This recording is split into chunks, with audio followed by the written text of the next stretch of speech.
Which makes me log in. Yeah, unfortunately, the thing that I definitely got to fix.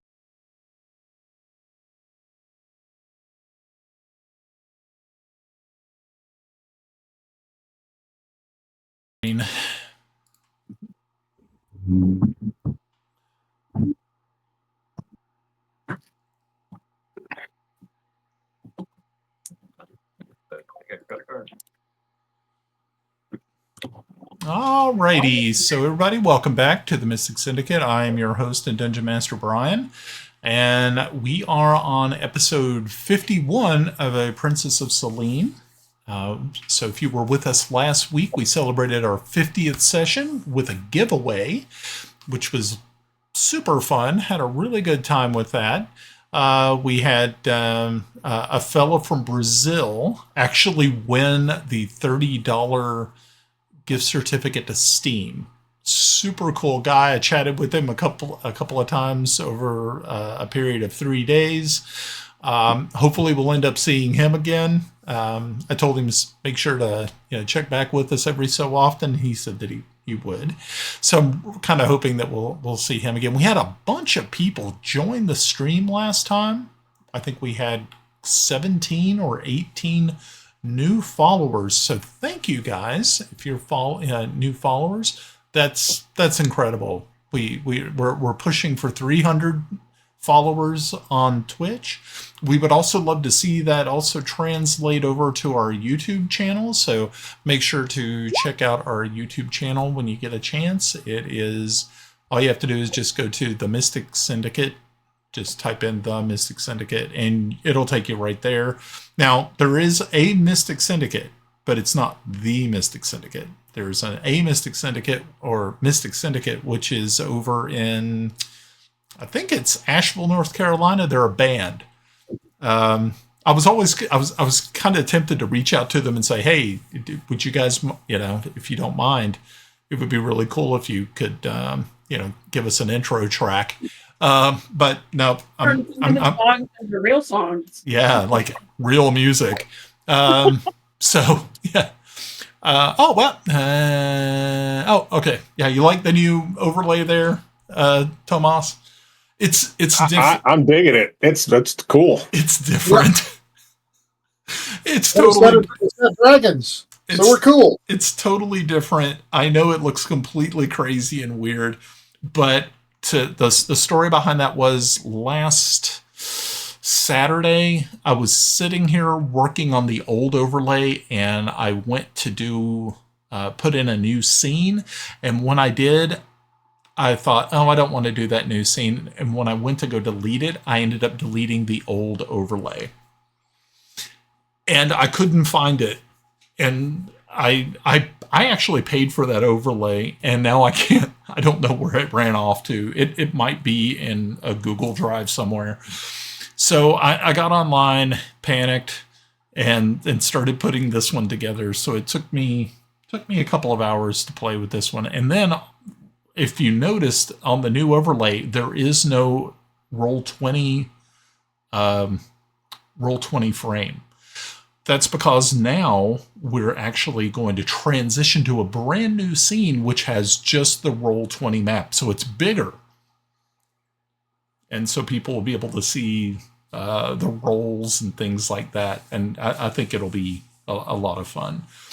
But to get back to all this, but yes, we had a really nice giveaway. This evening, we are going to do another giveaway at the end.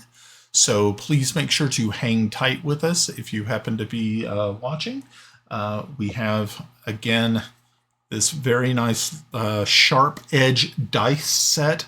And I'll try to see if I can open it up here and show you what it kind of looks like. You'll see that it's got some really cool dice in it. And if you go over here, these are the sharp edge dice. And it has I think it's got a crayon and a marker in it because you have to color in the dice. Like in the olden days. Like when we first got our first set of Dungeons & Dragons dice, you actually had to get in there with a dang crayon and color it in because It's not like nowadays with these newfangled dice that you kids get. Well, back then, my eyes could actually discern the difference between. Exactly. Also, this stream is an 18 plus stream. So if you are 18 years and older, that is totally fine. Kids, you may need to go look for something else. There's some usually Drag your parents in with you. Yeah. No. Tell your parents to watch the stream and then send you off to bed or whatever. Yeah, I mean, we use foul language. There sometimes are inappropriate comments that are made. As far as what are they called? Trigger warnings. A lot of body gore. I don't have a problem with that. So if you talk about blood splatter, yeah, we do that here. So just be warned. Anything can happen here. So if you're a fragile mental physique, exit stage left or right or wherever you want to try to go. I'll see you later, Ed. Yeah. Did somebody say something? Ed is the trigger. Ed is the catalyst. Man, my son comes home from work and we talk for 2 seconds and you're already overthrowing the government. All right, I see how this works. Okay, so with that, we are going to go to introductions. So, Grenna, you want to take this away? I can see that you don't have a mouthful of food this time, so I guess we're good. I don't have a what? A mouthful of food. Yeah.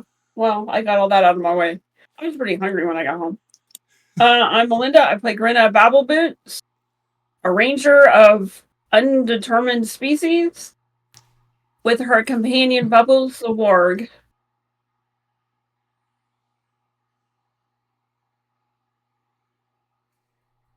Hi, Mike. Is Mike? I don't think your microphone's working. Mike is not working. Mike's mic is not miking. Well, whilst Mike fixes his... No, Mike's not miking. And Mike's not even here. I got offended and had to leave. Oh, he's back. Yeah, Mike's back. Let's hope it works. Okay, cool. Yeah. Am I audible now? You are. All right. All right. Yes, I'm Mike. Recently cured of muteness. I play Kiffy Blackhammer, a dwarven cleric of Fortubo. Hi, I'm Ed. I play Lord Tomas Waverly. I love the new overlay, Brian, but it needs to say Lord or Ambassador Waverly as my name, but that's okay. And by the way, I beat anorexia. For Ed's could just say a Nancy twat, and it would still mean the same thing. Hello, I'm Pav. I play Kelex Celene, Lord Commander of Bissell, a paladin of Hieronius. I'm Russ. I play Yarn, who identifies as God King of Earth. Good thing this is Orth. Yeah, that too. Well, I am Tivid Snivenblaven. Or Timble Snivenblaven, rather. I am an artist who's stuck with these yahoos, and I do not know why anyone would want the responsibility of being the lord of anything, especially Earth. Okay. So, before we get started, want to really talk one more thing about the giveaway is that we can only ship this out to winners in the United States. So if you are in the United States and you win, that's awesome. I'll ship it right out to you. I'll touch base with you through Twitch. But But if you are in the EU or some other foreign land or whatever, Canada, I'm not going to be able to send it to you. I'm sorry. At least you can't send it to Canada for about 6 months until they become the 51st state. Oh yeah, that's right. Yeah, once that all happens, we'll be happy to send it to you. You know, you can be a part of the stream. Until then, I had to cut you off. Sorry. One final note before we start, Brian. Uh-huh. We would be remiss not to notice the passing of Ernie Gygax Jr. this week. Passed away. His father obviously helped create the game that we love and everything like that, and he was one of the early play testers and things. So, you know, I despise the fact that WotC hasn't even lifted a finger. But you know, I just wanted to say something about that real quick. Yeah, that is. Thank you very much for doing that. I was thinking about that earlier this week, and you know, I think Ernie had a lot of input with the Castles and Crusaders sets. Really, really wonderful things. So if you get a chance, folks, you know, go over there and take a look at Castles and Crusaders. It is it's good stuff. Something else about Ernie is tensor was an anagram of his name, and anytime you see a tensor spell, that was made by him. Really? Yes, that is very cool to know. Okay. Of course, the magic user would know that. Of course he would. Okay. Of course, the magic user doesn't know anything. He just regurgitates things daily over and over. So,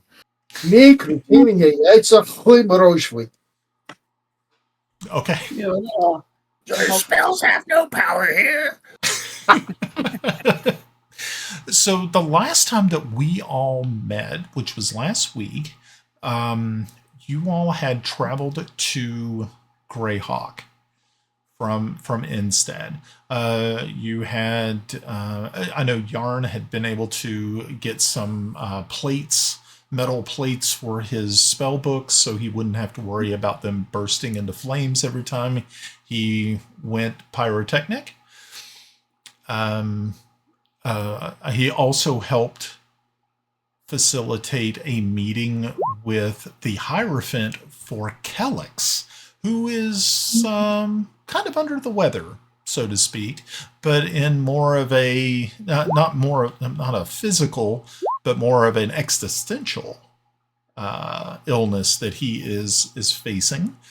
I believe a bunch of others did a little bit of shopping.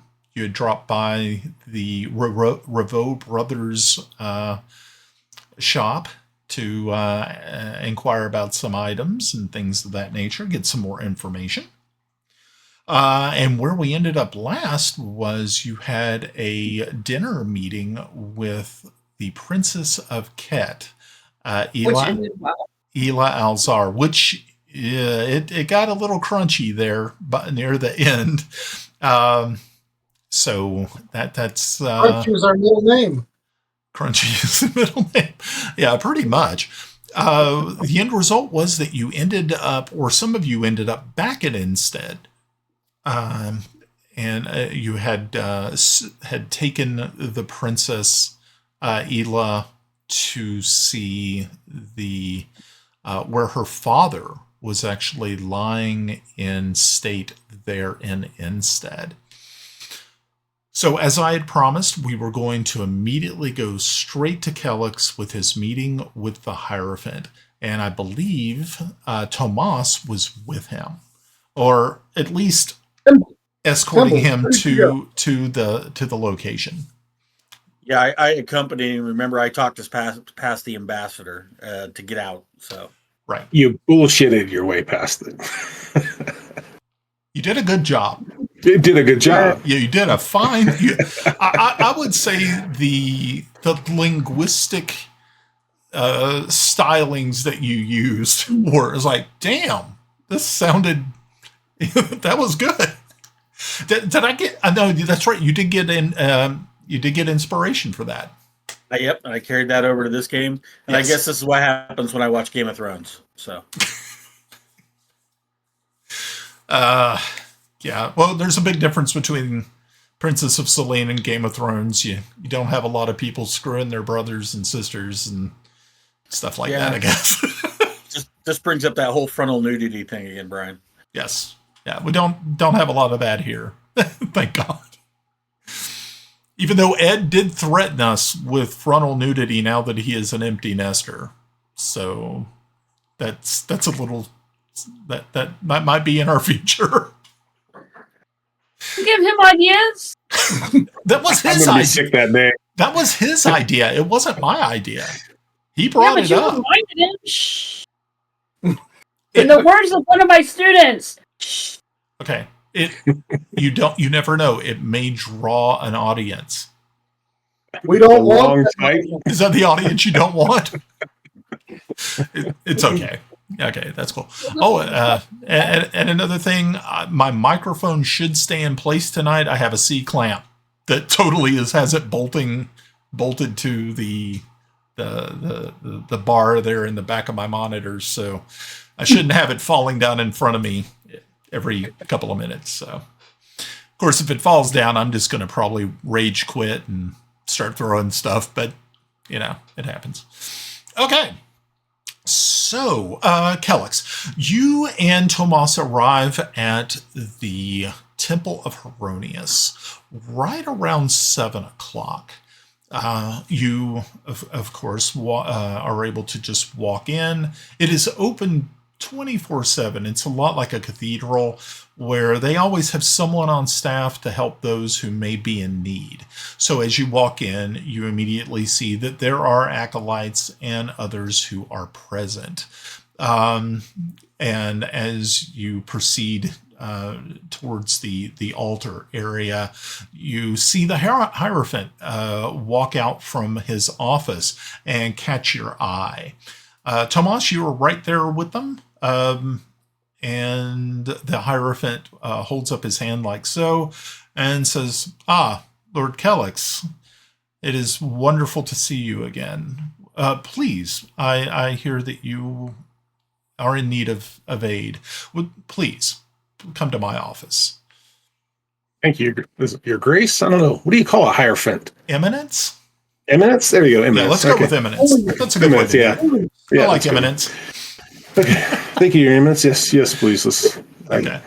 So, you all walk into this office, and you, the Hierophant takes a seat and says, "Please take a seat."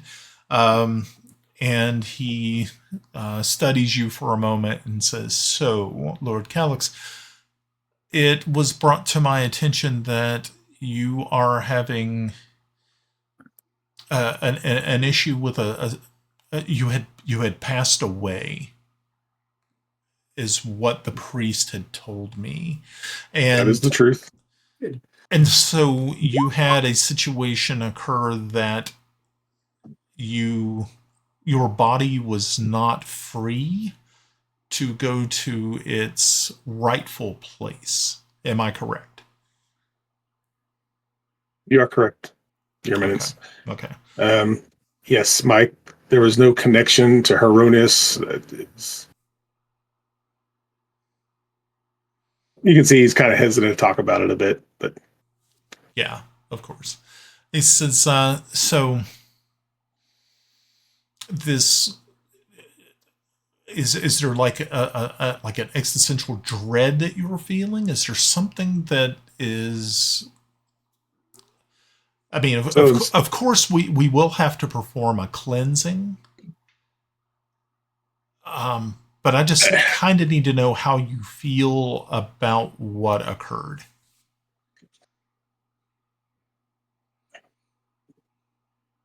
The place, my soul definitely did not go to Mount Celestia. Where it was at was something of a dreadful place. Dark, shadowy, whispers in my ear, telling me of my failures, those kind of things. It seemed to last for almost a lifetime until, luckily, my soul was brought back and put back into my body, which is another interesting story. Yeah, can you explain how that occurred? I know that you have a priest that travels with you. Was he the one who was able to bring you back? No. There was we had gone, we were sent to go rescue a prince of Celene from the Xife. We had entered the prison and found the prince, but there was a stranger also within the cells. I had faced a drow sorceress who obviously had cast a spell on me that literally ripped my soul from my body. When I had come to after the ordeal, I found that this stranger had given his life for mine, using his last spell from a djinn, from what I've been told. Oh. And the most interesting part of that, it found out that stranger was the Emperor of Ket. That's very, very strange that this person would be imprisoned in Xife. That's something we're slowly figuring out exactly why he was in there. I mean, you can see where I've always imagined that's the face of our enemy, and yet this is the person who he gave his life for mine, which... This is very, very interesting.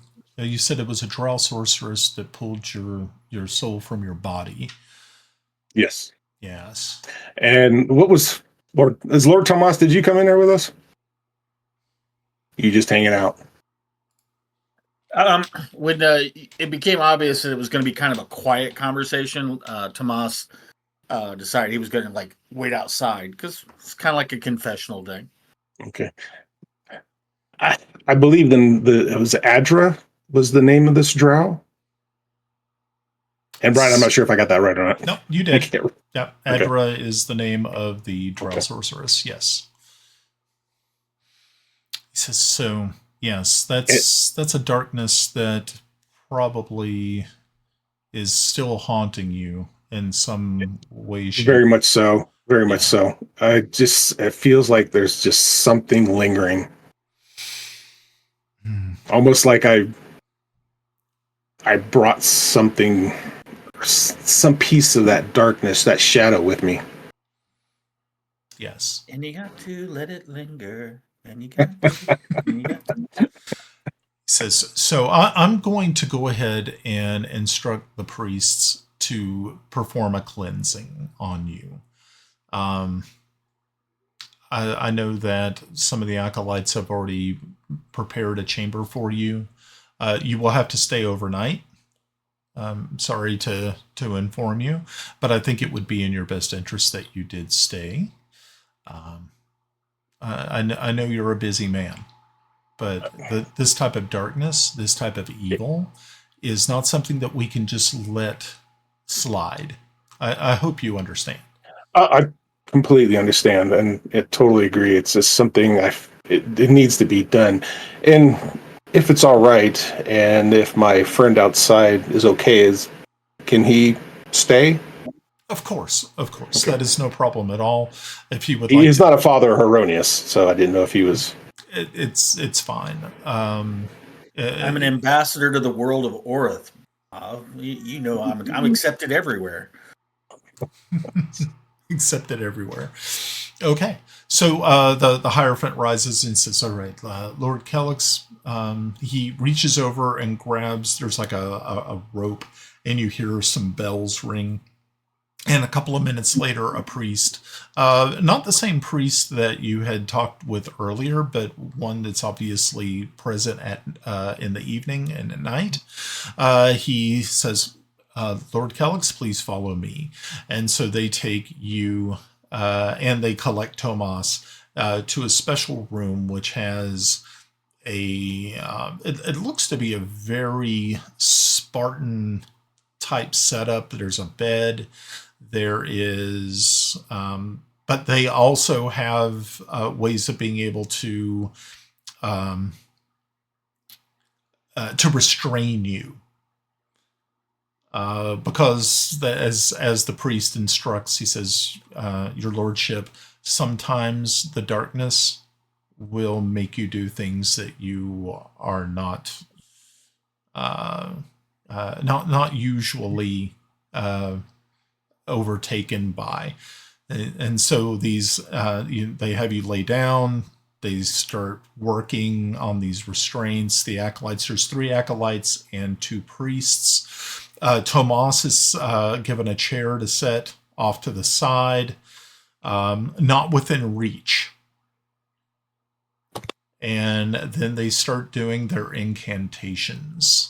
All the while, you can feel your body actually getting lighter.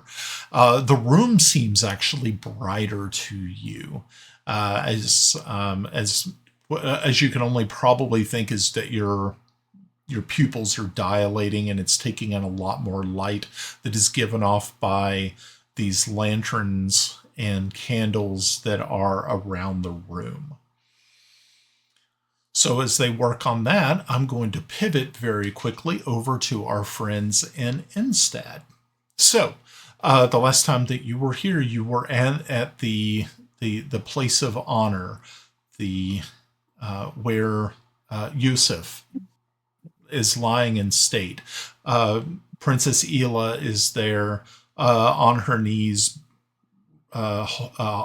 reaching over and touching the body of her deceased father, as the rest of you are kind of just filed in, just kind of looking at this scene. Is there anything that you're doing?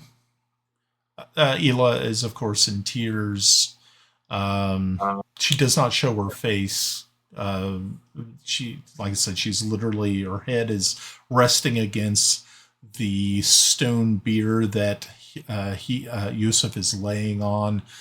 It's a very solemn, very sad situation.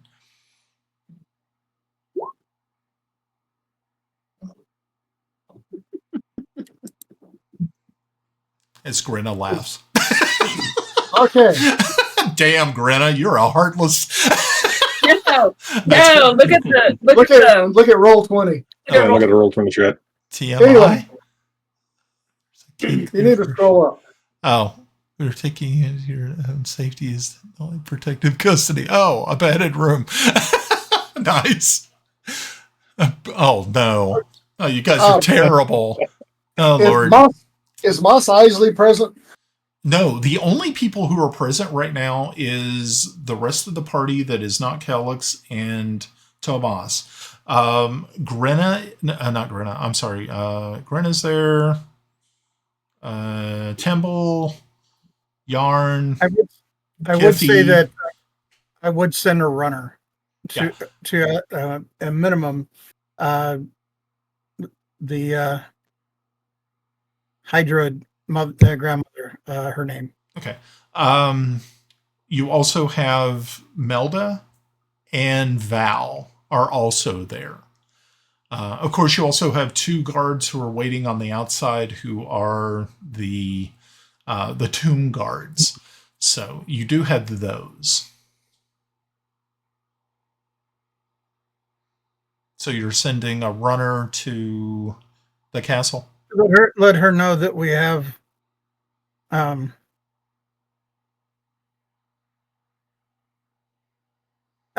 notable person present that we should have our council. Oh, okay. So you can, I mean, either they have the Queen and what are you calling him? Mos Eisley? Yeah. Moore's Ivy. I've got the Star Wars connection to him, and it's Mos Eisley. Whatever. Yeah, I have a question for him. Oh, okay. So And okay, so you're going perhaps to Shira as try well. to get Moore's Ivy and Shira down there. No, Please. I Well, I would will like to send a talk runner to Moore's over here. Ivy, but I don't necessarily need Shira yet. It's magic, not druid. Well, I'm sending a runner out of necessity as a diplomat. So Very good. Okay. So Melda says she will go and collect collect them. So she breaks away I quickly. thank her. Yeah. And she heads out of the Tomb of Honor. Eventually, just a few moments, Ela rises to her feet. She wipes her eyes quickly and turns to you and says, "Thank you so Silk much." hanky. I'm sorry. I'm gonna hand her a silk hanky that I was just okay. So yeah, she waiting. blots her tears with the handkerchief, and she says, "Thank you so much for bringing me here." And you can see she is still just very, very emotional. This was definitely not on her dance card for the evening. She thought it was going to be dinner, and you guys have showed her something that has made her question a lot of things. On top of one, her father dead, and two, being that he was actually in prison with Val. And at that time, Val walks over to her and says, "You might not understand, Princess, exactly how important your father's passing was."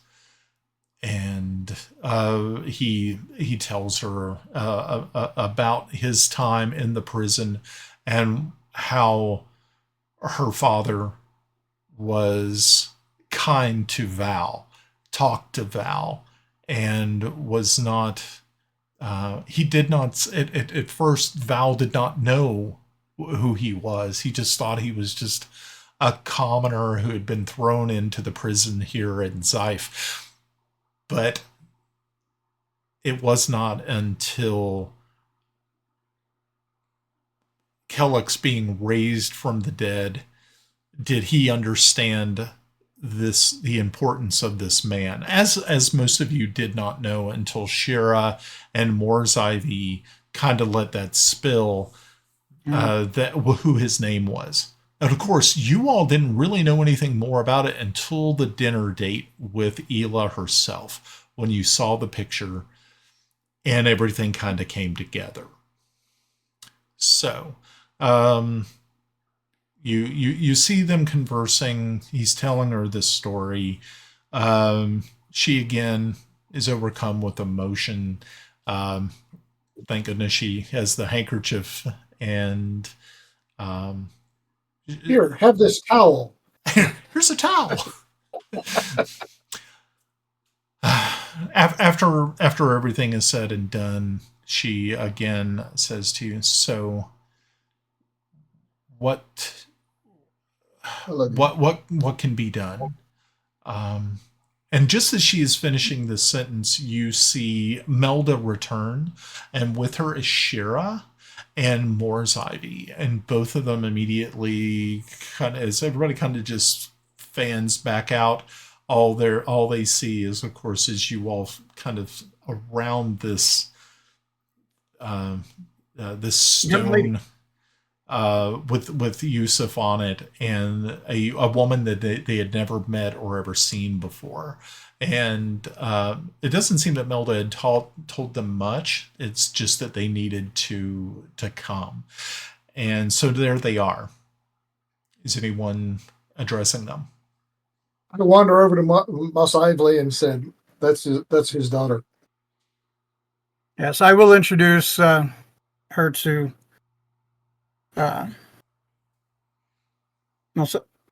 Ivy and Shira. Mm-hmm. I got you doing it now, don't I?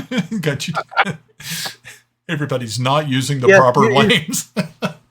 Yeah, I have to think about it, and then it's like, no. No, not happening. Yeah, Okay. I'll do the semi-formal introduction, Okay. and explain that we were to have dinner with her this evening, and that on a turn we saw a painting, and he kind of threw everything into well, made things start coming to questions and things that we were saying and people not believing, and well, we have to prove our truths, and we brought her here. I do not know how do we go from here. We have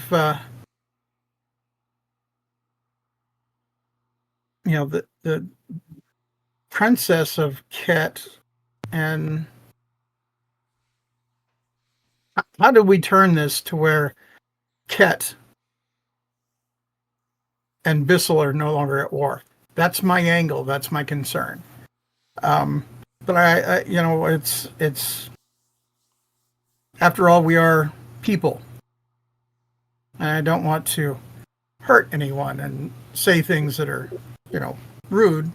But I mean, there are people dying based on a lie. Both Shira On both and sides. yeah, both Shira and Morzaivi, um, they they look upon everything in this scene, and Shira speaks up and says, "How? Yeah, I mean, we have to figure out how we can use this properly." I'm way out of my depth here. Way out. And I don't know if she has enough tool or, in political means to be of any use. And forgive me for saying that use, but we're trying to end a very bloody war. Yeah. And so Ela speaks up and says, "It is obvious that either my brother is in charge or some other evil force is in charge of Ket at this time. I think that it might prove beneficial that you use me as a hostage. Do you think that would help?" It sucks to be a hostage. Hostages die. No, we are not going to use you as a hostage. I was Okay. going to say that that's problematic anyway. No, we're going to get you back to Greyhawk. It seems an Now- escalation to do something like that. We're going to get you back to Greyhawk. Getting you into your embassy may be an issue, but we will get you back to Greyhawk. She thinks about this for a moment and says, "Do you think I would be safe back at the embassy? Knowing what I know now?" I mean, of course, they don't know what I know. I could, Were you safe in the embassy yesterday? of course. Were you safe in the embassy before we left? I hope so. I don't know what has transpired since. Damn it. I hate it when that happens. At this time, Shira speaks up and says, "Well, it would be very odd to have two princesses in our dungeon right now. That would be very problematic." Wait, we have a prince? Yeah, What? Yeah, we have the You have princess it's of Zypha now. Zyph. Yeah, you have Princess Sabah of Zyph right now Oh. in the dungeon below. No, wait. Is Princess Zabah her sister? No, Okay. you don't. Well, you don't really know what, if any. Now, of We should course, explore that. you should Simba? probably explore that. She should probably be brought up, and all of us brought. We don't know what's transpired that she knows on her end. Right. I think. What time is it? Okay, so let's see. It was dinner time when you all left Greyhawk, so it's about an hour. I think you're about an hour behind. So it's probably like right around 5. Maybe we should all come together and have a fine meal and work things out. Yeah. I mean, Make that's sure we bring Zaba too.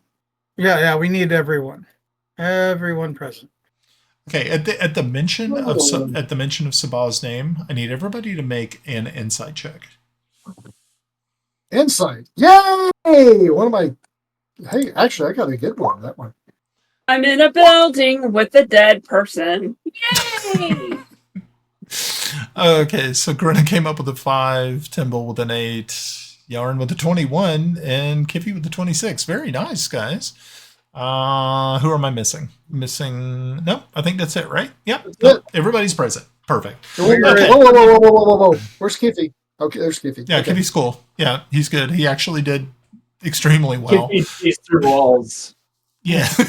He sees through walls. Yeah. So Kiffy and Yarn, you notice that there are 2 people who, at the mention of Princess Sabah's name, you see their eyes kind of you see that Hila, her eyes flash open very, very wide in surprise and shock, where you get a different reaction from Val. Val has a smile on his face. It's a pleasant smile. It's not a sadistic sort of smile or anything. It's like someone had remembered something pleasant, something that brought him maybe not overt joy, but at least something pleasant. Yeah, because if I remember correctly, she brought him food and comfort and others while he was in the dungeon. Okay, that makes sense. Now, what was the reaction for Ella again? Her eyes got really, really wide. That it was surprise, and you could also tell that she obviously knows the name. Have you met her? Do you have a concern? Ela just looks at you and says, "You're talking about the Princess Sabah of Zaif?" Yes. There's more than one? I would hope not. She says, she is my cousin. You have her as a prisoner here? We're just bad at tricks. No, she's not a prisoner. She's in the dungeon. She's not a prisoner. Okay. We have her in protective custody until we can verify her story. Okay. So, I mean, you can see that Ela seems a little kind of surprised at this news. Your Highness, if we wanted you to be in the dungeon, you would be in the dungeon now. We're just collecting beautiful princesses. They're desperate for a good dowry. Yeah. So at that, you see Melda walk up to Ela and says, "It would probably be better if you return to the castle with us. We would be happy to reunite you with your cousin, and you all can plan what you are how you want to return. I don't think." As she says this, she looks over at Val. I said, "I don't think Princess Sabah is willing to leave. I've already talked with her." And then she shoots another look at Val and says, "And I know you've talked with her too." And you hear there's a little bit of an edge there, being that Melda is the older sister in this situation. All right. You can't have relations with humans. Did we ever eat dinner? No, you never actually did. So all right, we need to do that. Yep, and I'd like to bring everyone together in a place where rank doesn't seem to be a thing so we can talk openly. But remember, guys, I need to get back to Greyhawk because I've only done 1/3 of the things I need to do. Well, you're not alone in the need to get back to Greyhawk, and we might actually want to bring others here.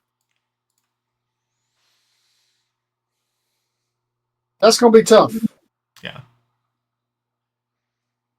Okay. I don't like having, Kelex away from us. Kelex is doing what Kelex needs to do. That's fine. When he's done, I'd like him to join us. I'm just wondering how we could lose Tomas. Well, I don't have to tell him I'm casting the spell. Okay. I kept my mouth shut during that entire exchange, and now. Okay. So. Okay, so is the team in Inset? Are you guys going to go ahead and go up to the castle? Yeah, yes, but I need to engage Moore's Ivy in conversation before we get to the castle. Okay, yeah, he's willing. He's definitely going to walk with you and talk. So he looks and says, "So, Master Yarn, what is it that you require?" What is our goal? Your goal. Our goal. Your goal. The goal is for every wizard. What was the prophecy? Oh, well, of course you are running. Yes. You're running out of time. Yes. You have probably now maybe 5 months. Yes. Or so. My question to you is, do we have teleport coordinates for anywhere on that continent? No, unfortunately we don't. Our reach it is not beyond the Flyness.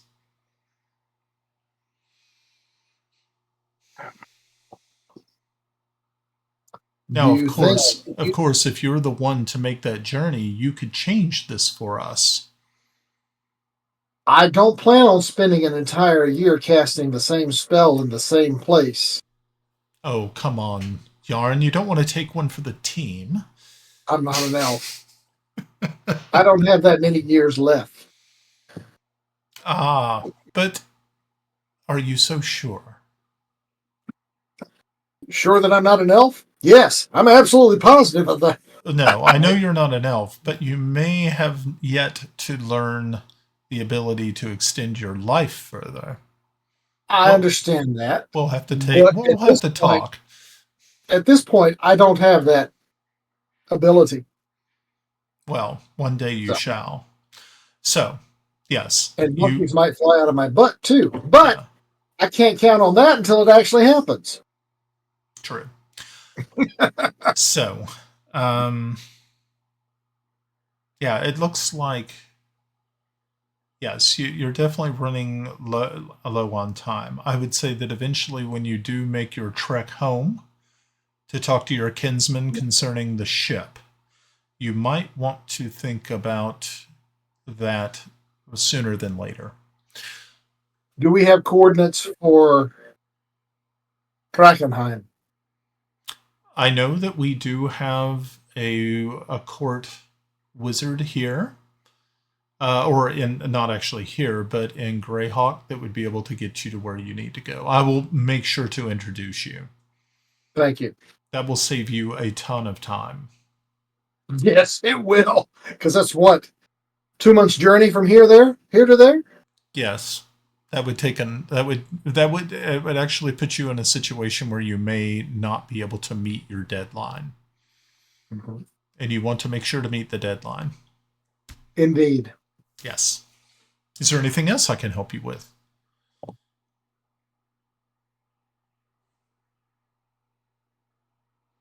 Let me check my notes. He said, of course, you are still needed at the conclave. In 2 days. In yes, 2 days. I'm aware. Make sure you were present. I will present. Good. We still have to All right, go that's all I to the summer court. I don't think we're going to hit there before we hit the prophecy thing. It I doesn't really matter. don't. They don't know Really we're don't. stalling at the summer court, though, right? Because time's What? different there. All right, here's the deal. I don't want to fuck up the 6 months I've got left, 5 months I've got left to play with the summer court. Is that logical? Oh, I mean, it is until Anybody against the idea? it is until you have impotency when it comes to your spells. well, now, Wilbur, put some steel in that wand. That's why I'm making the bronze plates. Anyway, You may not have a Okay. choice. Okay. So I'm going to pivot really quickly back over to Kelex and Tomas. So, Tomas, as you're sitting here watching all of this, and you're filled with this mighty, powerful light as you're looking over everything that is being done and said over Kelex's body. And just as you think it's reaching a crescendo, these black tendrils just shoot from Kelex's body. One of them wraps around one of the priests and starts squeezing him to a part where you can hear his air literally being forced out of his lungs. Another tendril By reaches the out shadow and of judgments, I call forth the grasp of retribution. Let these arms show the wicked to their inevitable fate. yes. As another tendril shoots out, grabs an acolyte, and smashes him against the wall.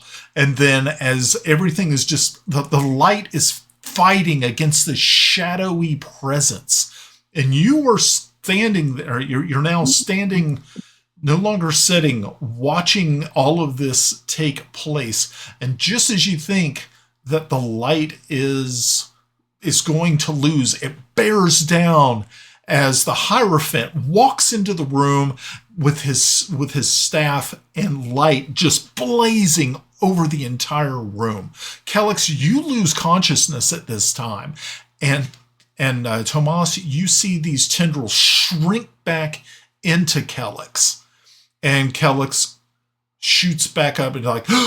Yeah, he once again he takes a very sharp breath and his eyes flash open.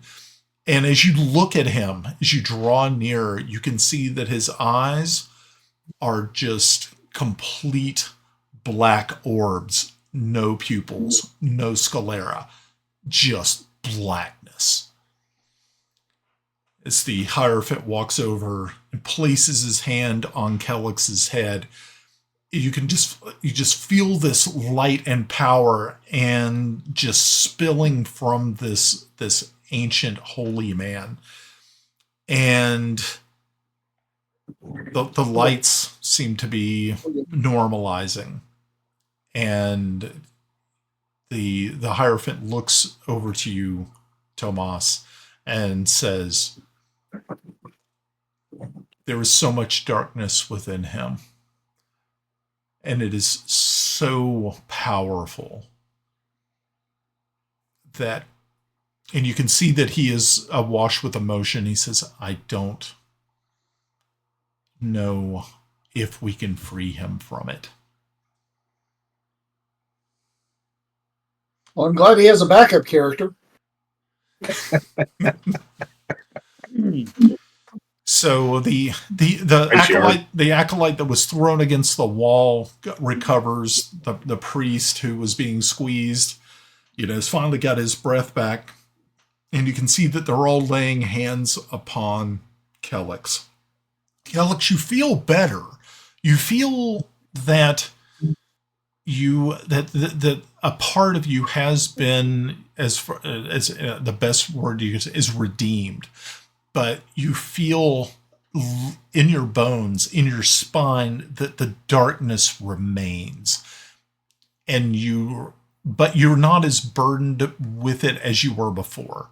You feel that your soul, part of it has been cleansed, but you feel that your body has been infused with this darkness. So, as he was unconscious, when the acolytes were doing their ritual, the in Kelex's head, he could hear the whispers, the oppression, the cruelty, this whispering to him from the darkness, and then as the ritual kept going on, the voices, the wording changed. It focused more on cold justice and retribution. Yes. And that's, yes. So you can see as they are going around, they have stopped their incantations. They have started to release you from your restraints. And the Hierophant is there and places his hand on your shoulder as you rise. And he says, we did everything that we could as men. Of course, the Archpaladin himself would probably be able to drive such darkness from you. But until you actually meet your fate, you, my son, are going to be, for all intents and purposes, cursed with this darkness.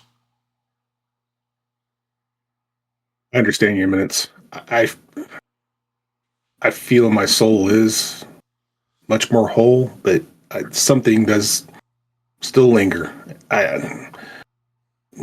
You have my thanks for the help you've provided me and your acolytes, and I do apologize for what took place here. Yeah, you can see that they understand what you've been through, and they can sympathize with your plight. But of course, no one here has ever been so afflicted. So empathy is kind of off the table, but at least they can sympathize with you. So the Hierophant and the priest walk you back over to the office, and he says, the Hierophant sets you down. Tomas, you're with them, and he says,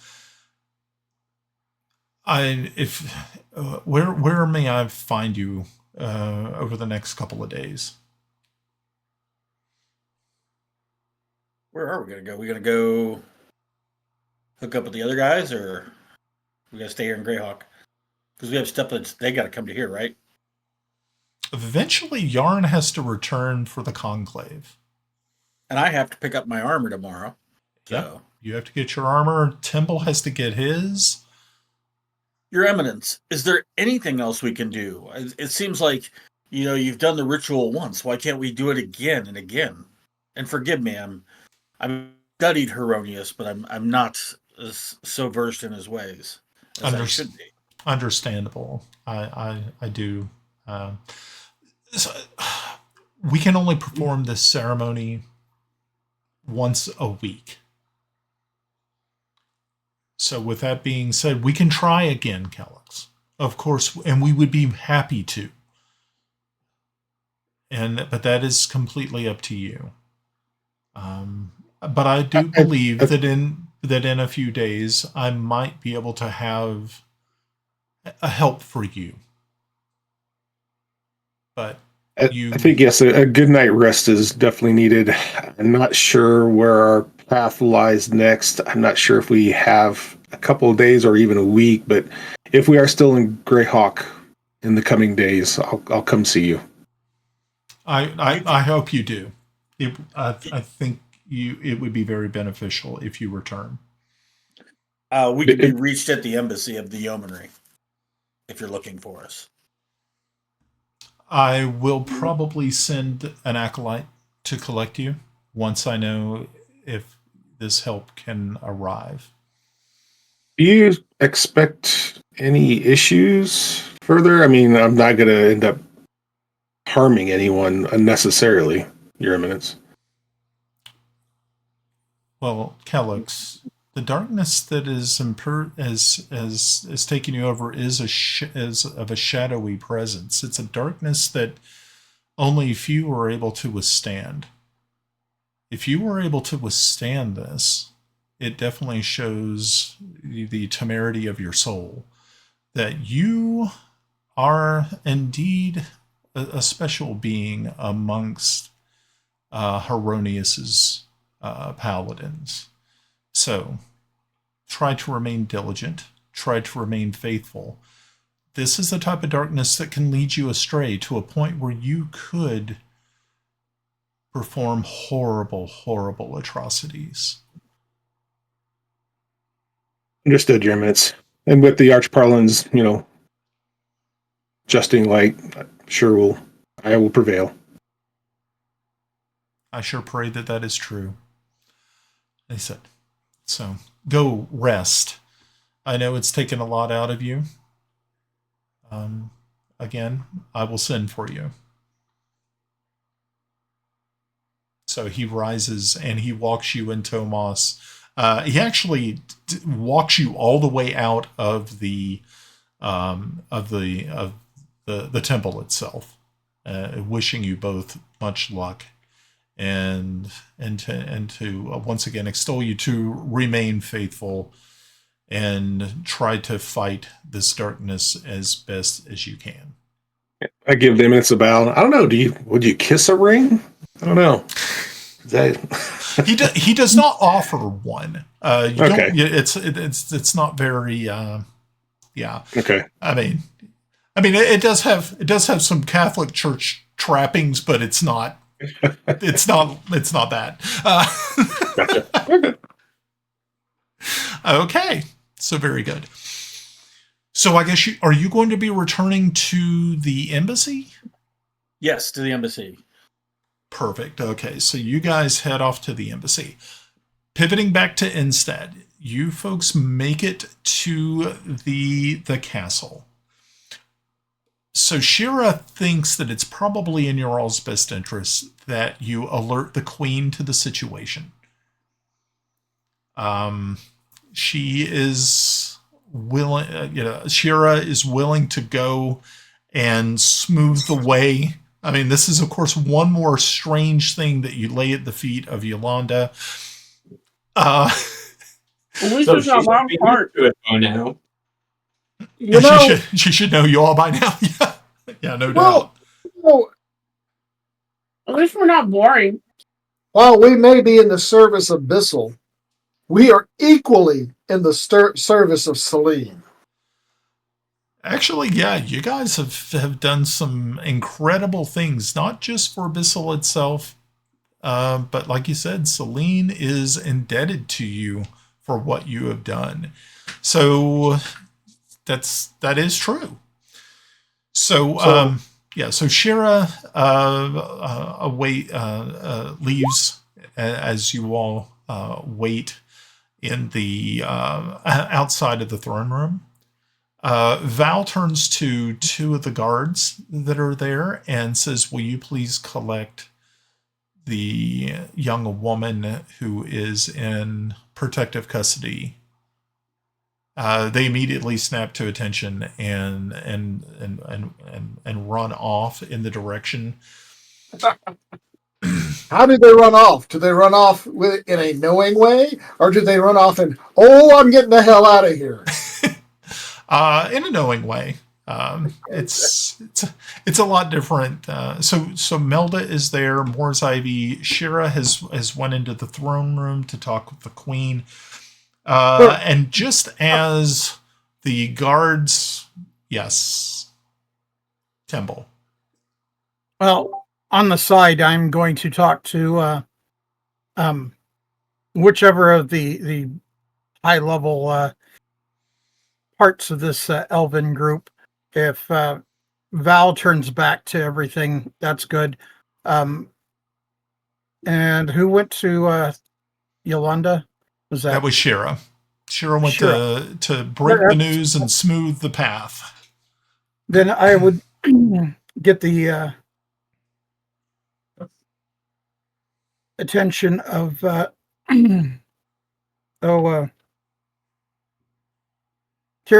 Kelex's woman. Melda. Melda. Okay. Yeah, she's still there. And ask her if she could have staff start preparing a room for us all to dine. Okay. And diplomatically dying. I'm sure we're going to have to be in a safe place that can be quieted and not listened upon. Right. So, and I'm kind of surprised. Melda's been with you guys since first session. I know, but Are you she okay? doesn't talk much. She doesn't talk much. Have you been drinking? It could happen. It can happen. Okay. So, yeah, that's definitely no problem. Melda says, I will make sure that we'll have everything settled for that. But of course, before we do anything, We will wait, Yolanda. it would probably be better to wait to see what Mother says. So, just as you see the two doors to the throne room are slowly opened by the guards on the other side, Shira is standing there and motions for you all to walk forward. Yarn, you're kind of in the back, and as you're standing there with Moore's Ivy, and right next to, a little bit right ahead of you is Ela. Coming up very, very fast behind you are the two guards with Princess Sabah, and they kind of fall in. They have her fall in right behind you, and Moore's Ivy. Yes, Temple. I'll be taking my position alongside Ela. Okay, great. Very good. So as you all proceed in, Shira turns and once again starts walking back up towards the throne. You can see that everyone else had already been cleared out. If there were any courtiers or any visitors, have been cleared from the room completely.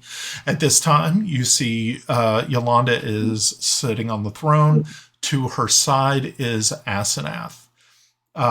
Shira takes her place on the right hand, and then Melda also stands behind, or actually next to Asenath, as you all once again approach. Yolanda stands and looking down upon this throng of people. She addresses you, Temple, and says, Master Temple, once again, you surprise me. I bring opportunity?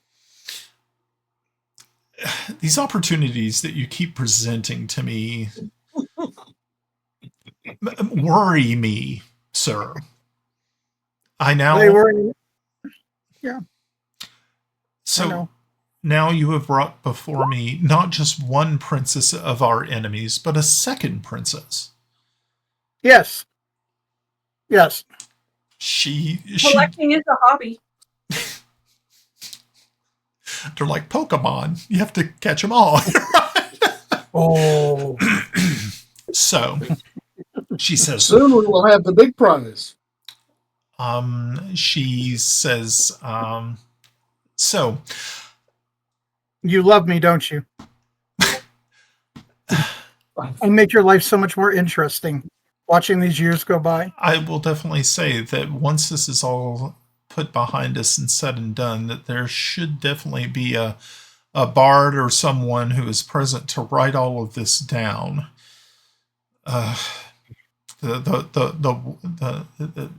war between Ket and Bissell has grown into such a strange trip that I'm not even I'm not really too sure how I could do justice in writing down its account. So, Your Majesty. Yes, Master. While we may be abyssal and have obligations there, don't shake your head at me, Temple. While we may be abyssal and have obligations there, we are just as much of Celene. We do not present you with problems. We present you with solutions. And so, Master Yarn, how is a second princess going to benefit us? Do you have a good answer for In, this? in the most basic sense, you have hostages. If you're more enlightened, as I know you are, you have potential allies. You have guests. So you were saying that I'm to keep both of these princesses? Not necessarily. I would not tell you what to do. Okay. What I would suggest, and this is my suggestion, you may take it or you may discard it. You are the queen. I am not. But I think that there may be issues with Zyfe that these two ladies may certainly be able to help you with. Well, while I am certain that they do have information that we could use for our war effort, it is interesting that you would bring to me a princess of Ket when my mother has told me that the emperor himself is here lying in state in my very own city. Indeed. Do you not Your Majesty, after all of the things that I have learned here in Celene, I have learned that family and friends are essential, and they are the highest loyalty. I agree, and you are correct. I have a lot of questions for this princess. And she directs her gaze to Ela and says to her, and says, "So your father is here. You are here. Who is sitting on the throne of your empire?" I would princess to grab Ela's hand as she's saying this and kind of bring her closer to the front. But I will be right there with her. Yeah. So Ela approaches and immediately bows properly before the queen. You see an eyebrow. You see Yolanda's eyebrow raise. She says, And Ela speaks and she says, "I believe, Your Majesty, that my brother Aziz is sitting upon the throne at this time." And so Yolanda continues and said, "So, how is it that your father is here with us? Can you explain how that has taken place? I've heard the story from my own son about his imprisonment in Zyfe. What do you know?" And of course, Ela knows nothing. She is, and so she says, "Your Majesty, this was all new to me as well. I did not know anything until these very, very brave men and women came to me and showed me the truth." Yes, Your Grace, we did bring her here from her embassy, as she did not believe what we were saying. And, well, we had to prove that point to get any,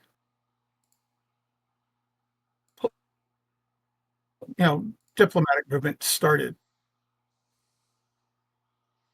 To get any diplomatic movement started. And Master Temple, what we'll do from here. Master Temple, I do believe you're correct. However, we must remember that Princess Ellen was resident in Greyhawk and not really in communication with Zyfe. I will say that, yes, she, Your Grace, we should let you know, she is outside the graces of the leadership at this time. She has been for a while.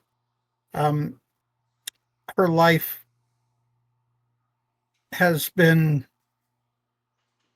well, she has felt unsafe. And while she may not be a part of the current leadership, it does give us diplomatic openings. And let's say that there are other things that could be done more. I think we may be getting ahead of ourselves. Princess Ella was brought. If the princess was, perhaps writing to the people and movement of the people. I think we're getting ahead of ourselves. I know, it's only hope. Princess Ella was brought here because we saw her father on a painting, and we knew what had happened to him, and we explained that to her. She didn't believe us, so we brought her here to prove the worth of our words.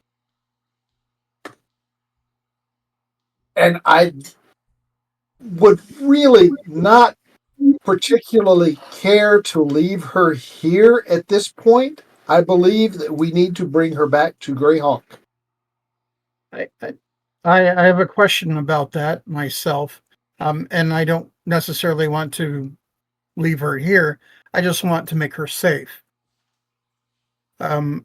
She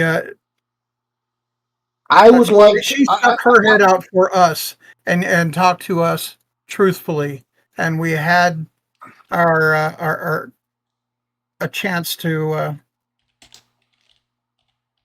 help her in this. She's not. We don't want to put her back where she is in danger. We spoke. We have been gone for how long? Less than 2 hours. We have spoken to her truthfully. She has spoken to us truthfully. We could build a relationship on this, and that's great. However, at this point, well, Ela, do you feel safe in the embassy? I did until just right before I left. I was a little bit concerned about my handmaiden. So your husband? He was killed. The fiance was killed. Or betrothed. Yeah. Okay. Yeah, fiance was actually killed by Gita Babbleboots. Yeah. Well, okay, so he's dead, but they're just probably have his head somewhere. Else. Don't tell her that. I just want to make sure you feel comfortable in what's going on.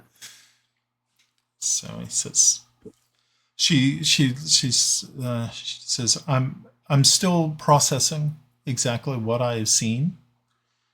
I do know that you have been very truthful. And she looks back to Yolanda and said, Your Majesty, they have been nothing but kind and very truthful. And while I do feel that I am safe right now, I may be safe when I return, depending on what my handmaiden tells me. And so I am more than willing to return to Greyhawk. But would it be possible, if you would permit me, to ask that my cousin, the Princess Sabah, is also freed? At this, you see Sabah kind of stiffen a little bit and look over at Ela and just shakes her head in the negative. At this time, Val steps forward and says, Your Majesty, if it would please you, I would like to take this princess under my protection here. At that, you see a change in Sabah's attitude. One of hopeful, sort of hopeful joy. You can see that her face changes and that there's obviously something between them. Sabah, though, falters just a small bit and addresses Yolanda and said, Your Majesty, If this helps in any way, I can tell you exactly how long the emperor was in prison in my father's dungeons. At this, Yolanda looks at her and says, I would be very, very interested in finding out exactly how long the emperor was in your father's care. As Yolanda just sits back, once again takes her seat and just stares at the young princess, Yolanda tells you the date and the date that he was that he entered the dungeons. And as you all are as you listen, you realize that he had actually been in that prison longer than the fall of Thornward. Oh. So he had been. You bastard! At this, you see Ela just the color drains from her face as she just looks at Sabah, and it you just see that she is shaking with anger. And you can tell that there's obviously words that want to be said, but in front of the queen, she dare not speak them. So why am I a bastard? I'm starting to connect dots. Okay. I'm glad. It took us long enough? No, it's okay. But I'm glad that you guys are seeing the weird twists that are inside my brain. Okay. I mean, you got to think it's almost been a solid year since you went to war. It has been a really long trip, and you all finally are getting information that is a little stunning to you. I didn't say stunning. I just said you bastard. Might we all? You stunning bastard. Okay, there we go. All right, now. Maybe we could sit down and talk some more and find out what's going on. Okay. And I'll again put my hand on Ela's shoulder, and I'll just whisper to her, "There will be a time." Are you whispering in her ear or to her hip? Yeah, because she's.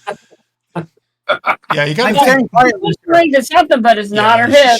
She's. You would probably say that Ela is about 5'6", and she's not tiny. Oh.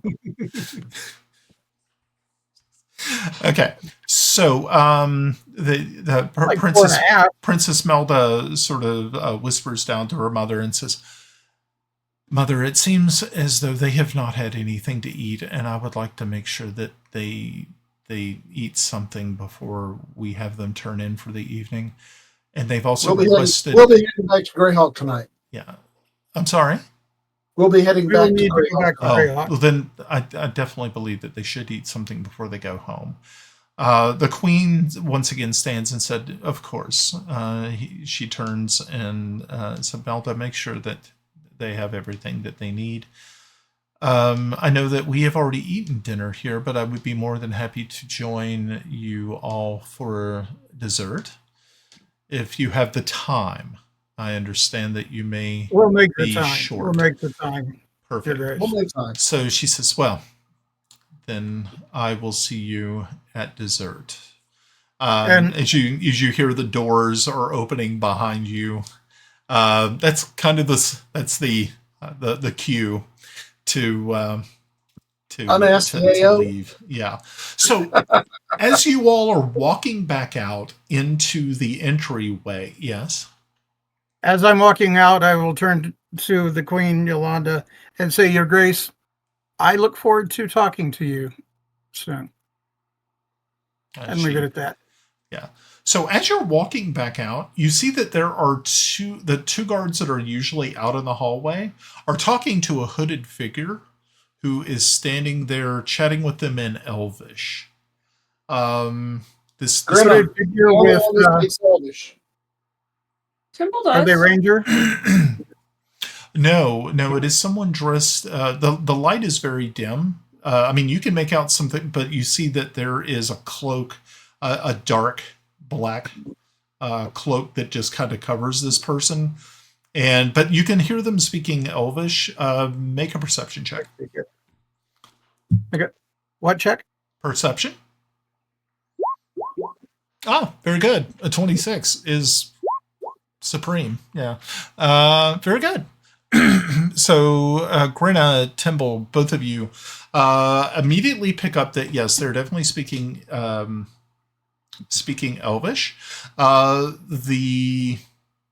You could say that it's a there is a slight dialect, but you do pick up that you do recognize the voice, and that is of Lady Raven.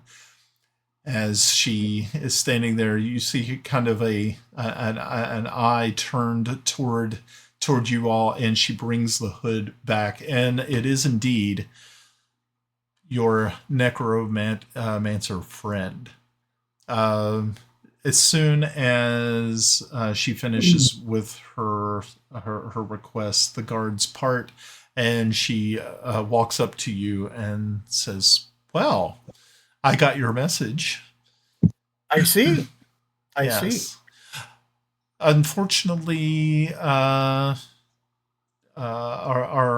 mutual friend, she does not say Ilya's name, did not want to travel. She's fine. She's well. She was actually working on something.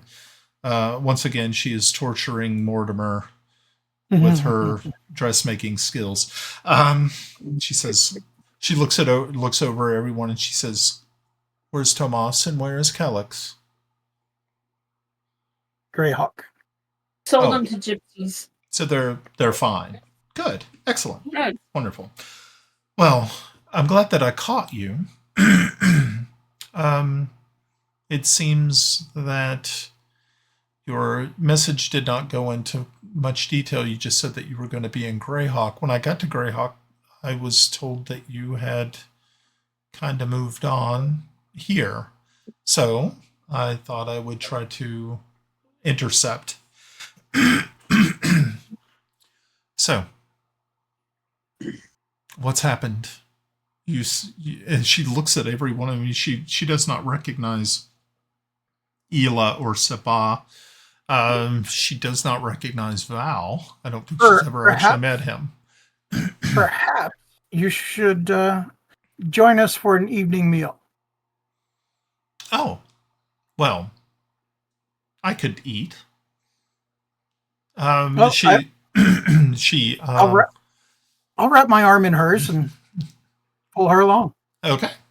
So you all end up in the dining hall, and you see that there are footmen who are walking around making sure that everybody has proper food. Your glasses are completely filled. You see that the queen is here. Val, Shira, Moore's Ivy, Melda all have, it looks like, some sort of puffed pastry that they are dining on. And Raven sits next to you, Timble. And yes.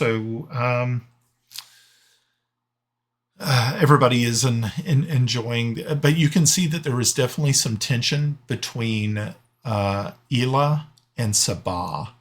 They do not sit next to each other. Actually, they're sitting on the opposite sides of the table. And I would like to place myself as close to Ela as we can. Okay, so pretty much you're sitting next to Ela. Ela's on one side of you. Raven is on the other. Yes. Yarn is sitting next to Sabah. Grinna is on the other side of Sabah. next to Melda. So yeah, everybody's kind of covered here, and of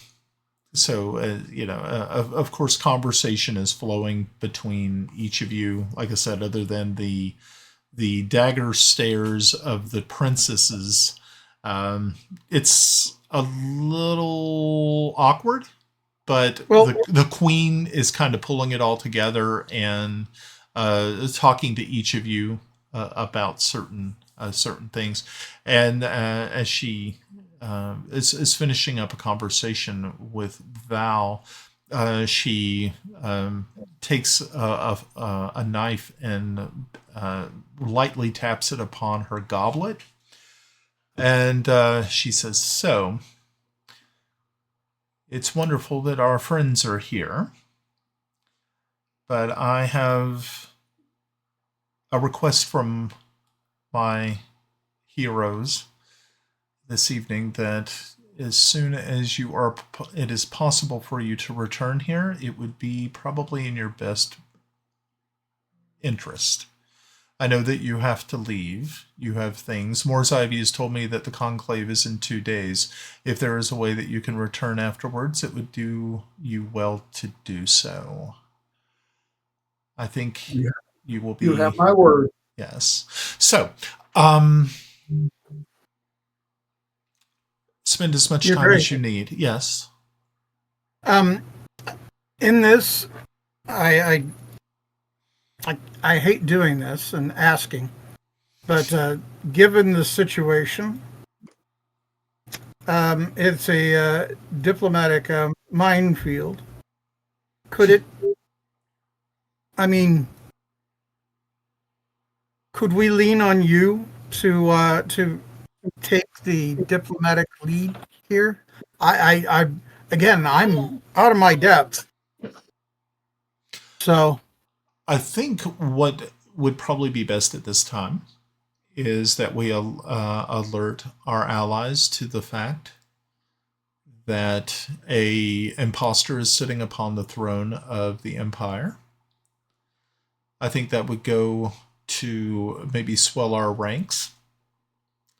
I think also this story of this drow interloper in the halls of Zyph might also help our cause, being that most of the kingdoms here are averse, especially our friends in Sterich, who might be more than willing to aid us in our cause.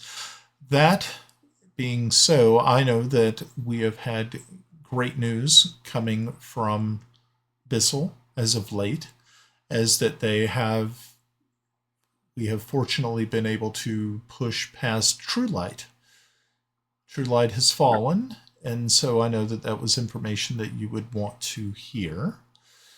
And I have also heard that one of their local heroes, a Timothy True Light, has once again returned to Pellic. So this is excellent news, I believe. The name of the drow sorcerer is Adra. He says yes. Val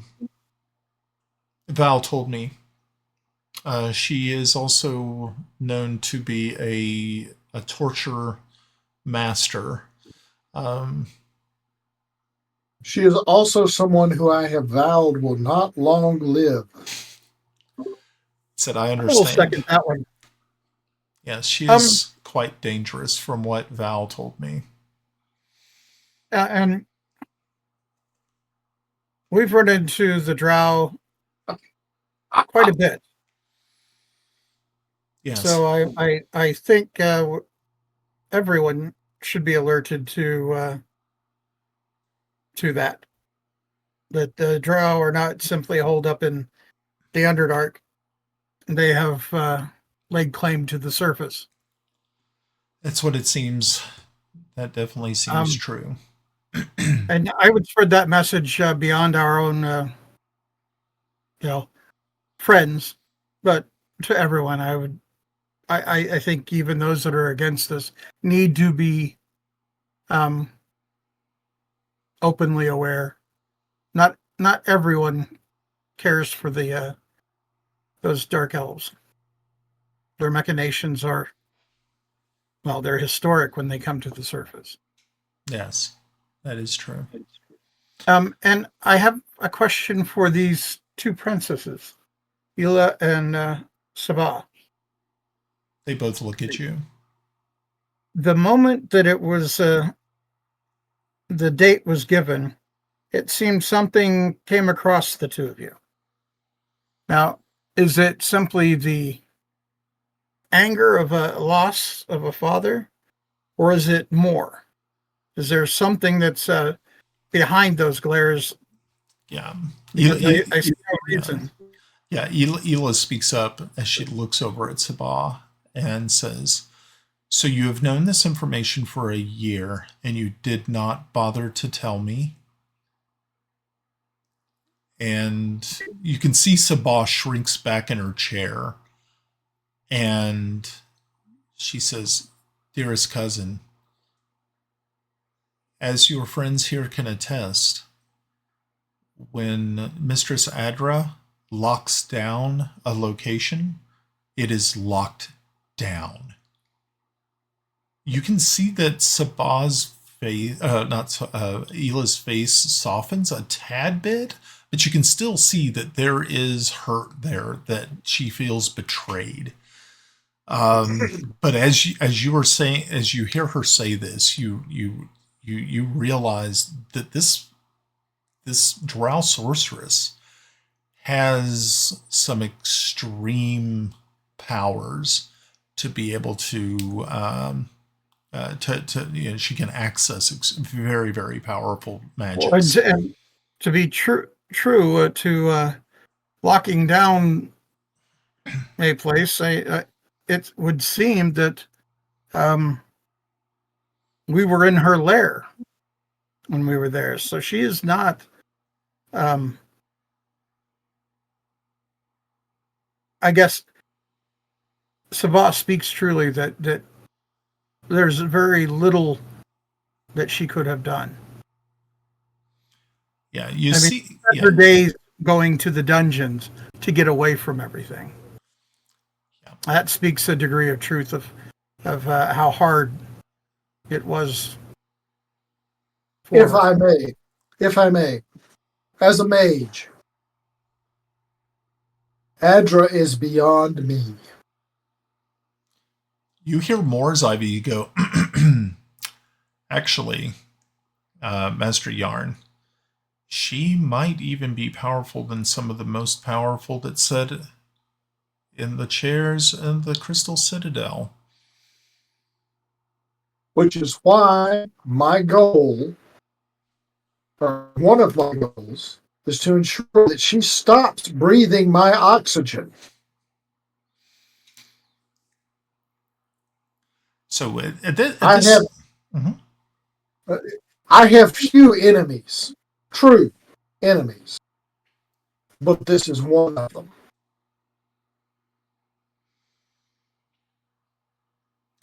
So you definitely see that there is agreement going around the table.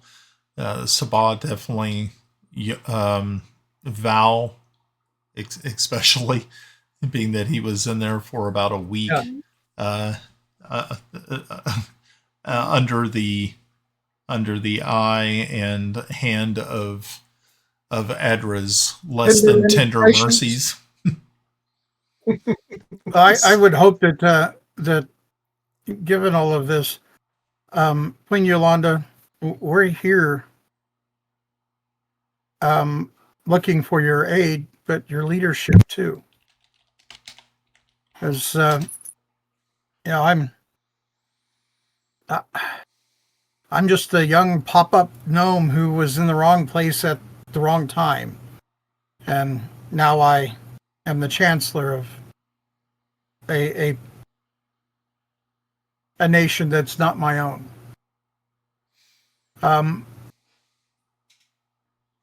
We've all gained title and reputation, but they're not going to do us any good if our powers are not used in the most careful ways.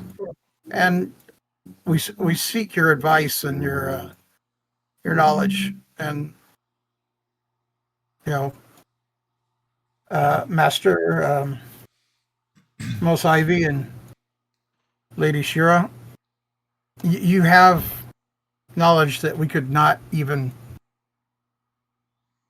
I wouldn't even fake it if I could. It's just that. So I'm a little lost here. This is out of our depth. We're dealing with something that affects not just our nations, but mayhap the world.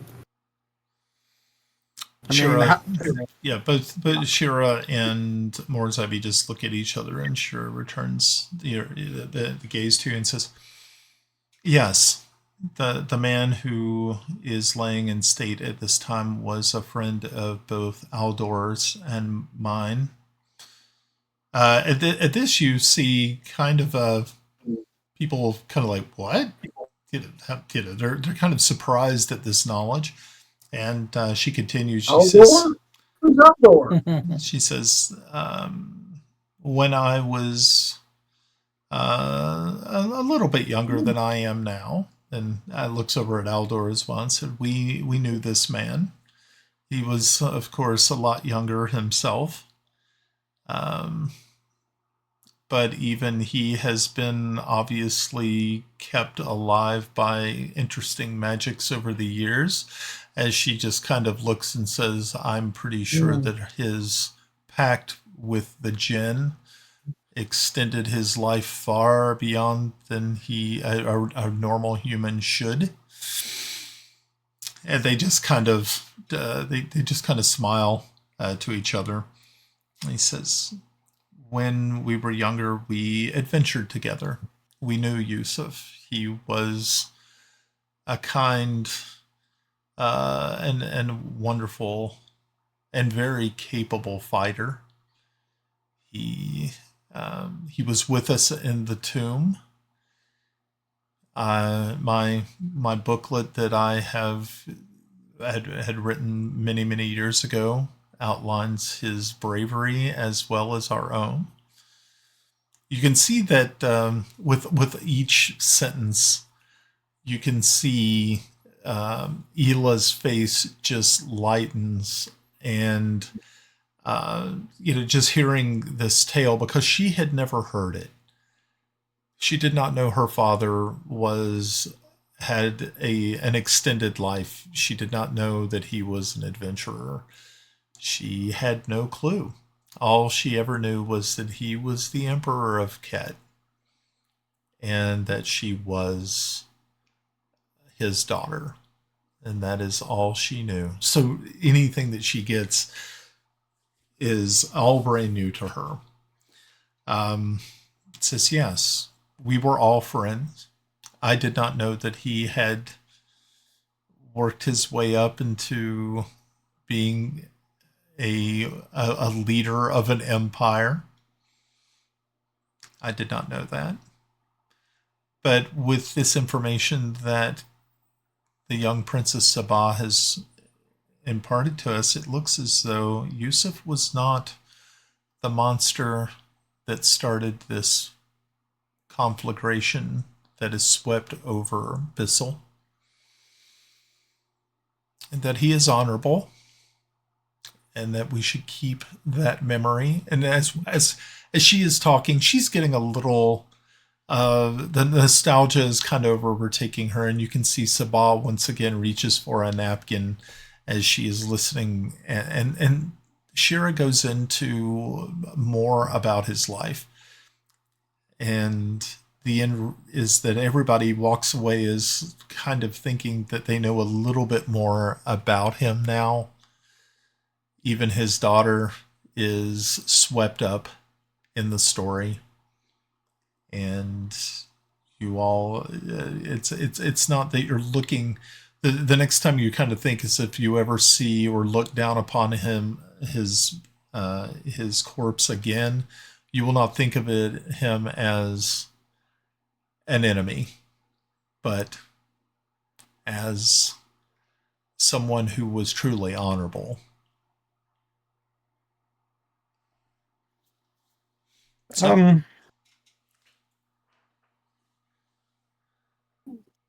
well, we must make our way back to Greyhawk. I do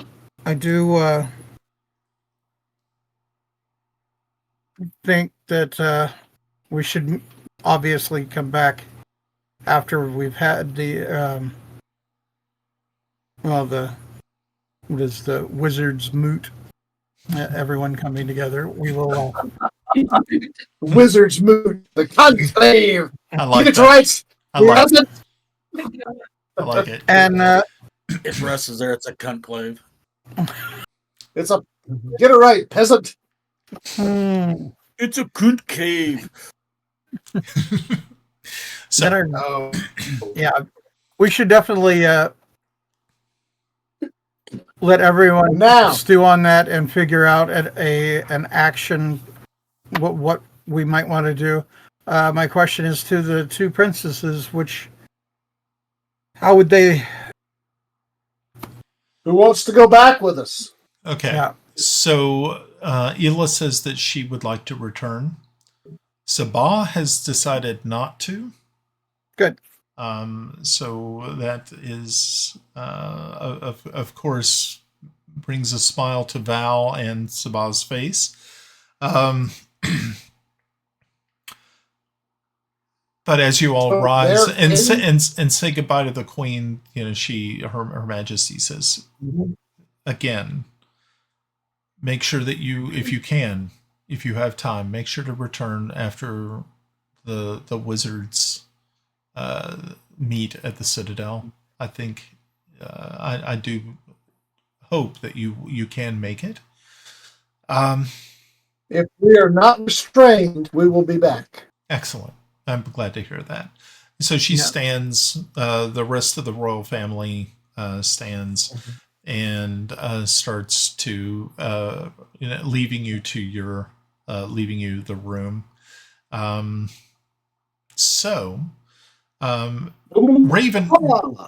Raven stands up and says, she says, so how are you getting home or getting back to Greyhawk? Teleport.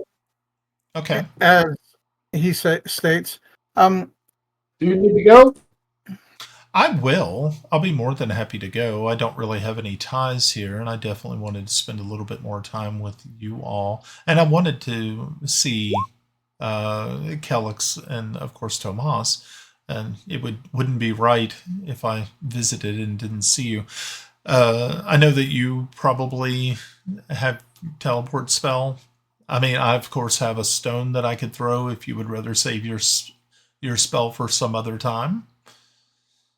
It's almost time to go to bed anyway. Okay, that's fine. It'll save me from having to make another stone. Perfect. Okay. So you are you casting your spell? I do. We get the Stargate. What? What do you need, Goober? Oh, I just a thought, and we'll see. When we look, no, it has not. Well, what is your thought? The more we do, the more opportunity there is for the Fae to fuck with us. So I would trust Raven's passage more than yours. That was just the thought. But you have cast your spell. What do we see? Stargate. Walk through the thing, and we'll be there.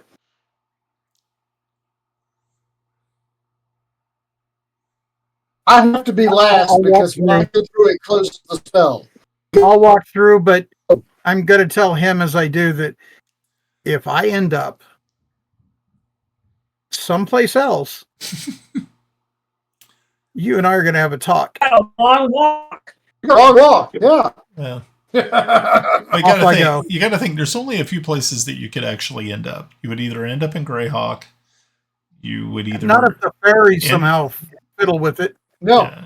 I only have 3 destinations I could go to. Yeah. Those are the only 3 possibles. Yeah. It's magic. If they fiddle with it, They You can zap only into they the can only abyss. they can only fiddle with it so much. So I'm glad everyone else knows the breadth of which they can do. I do not.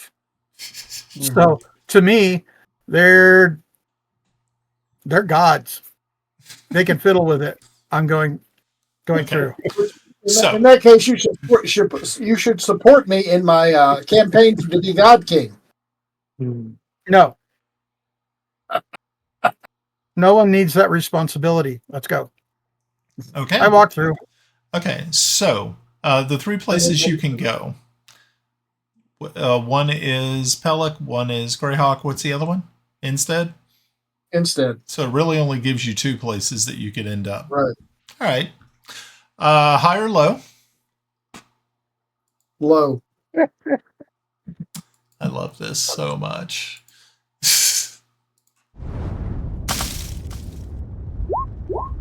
$64.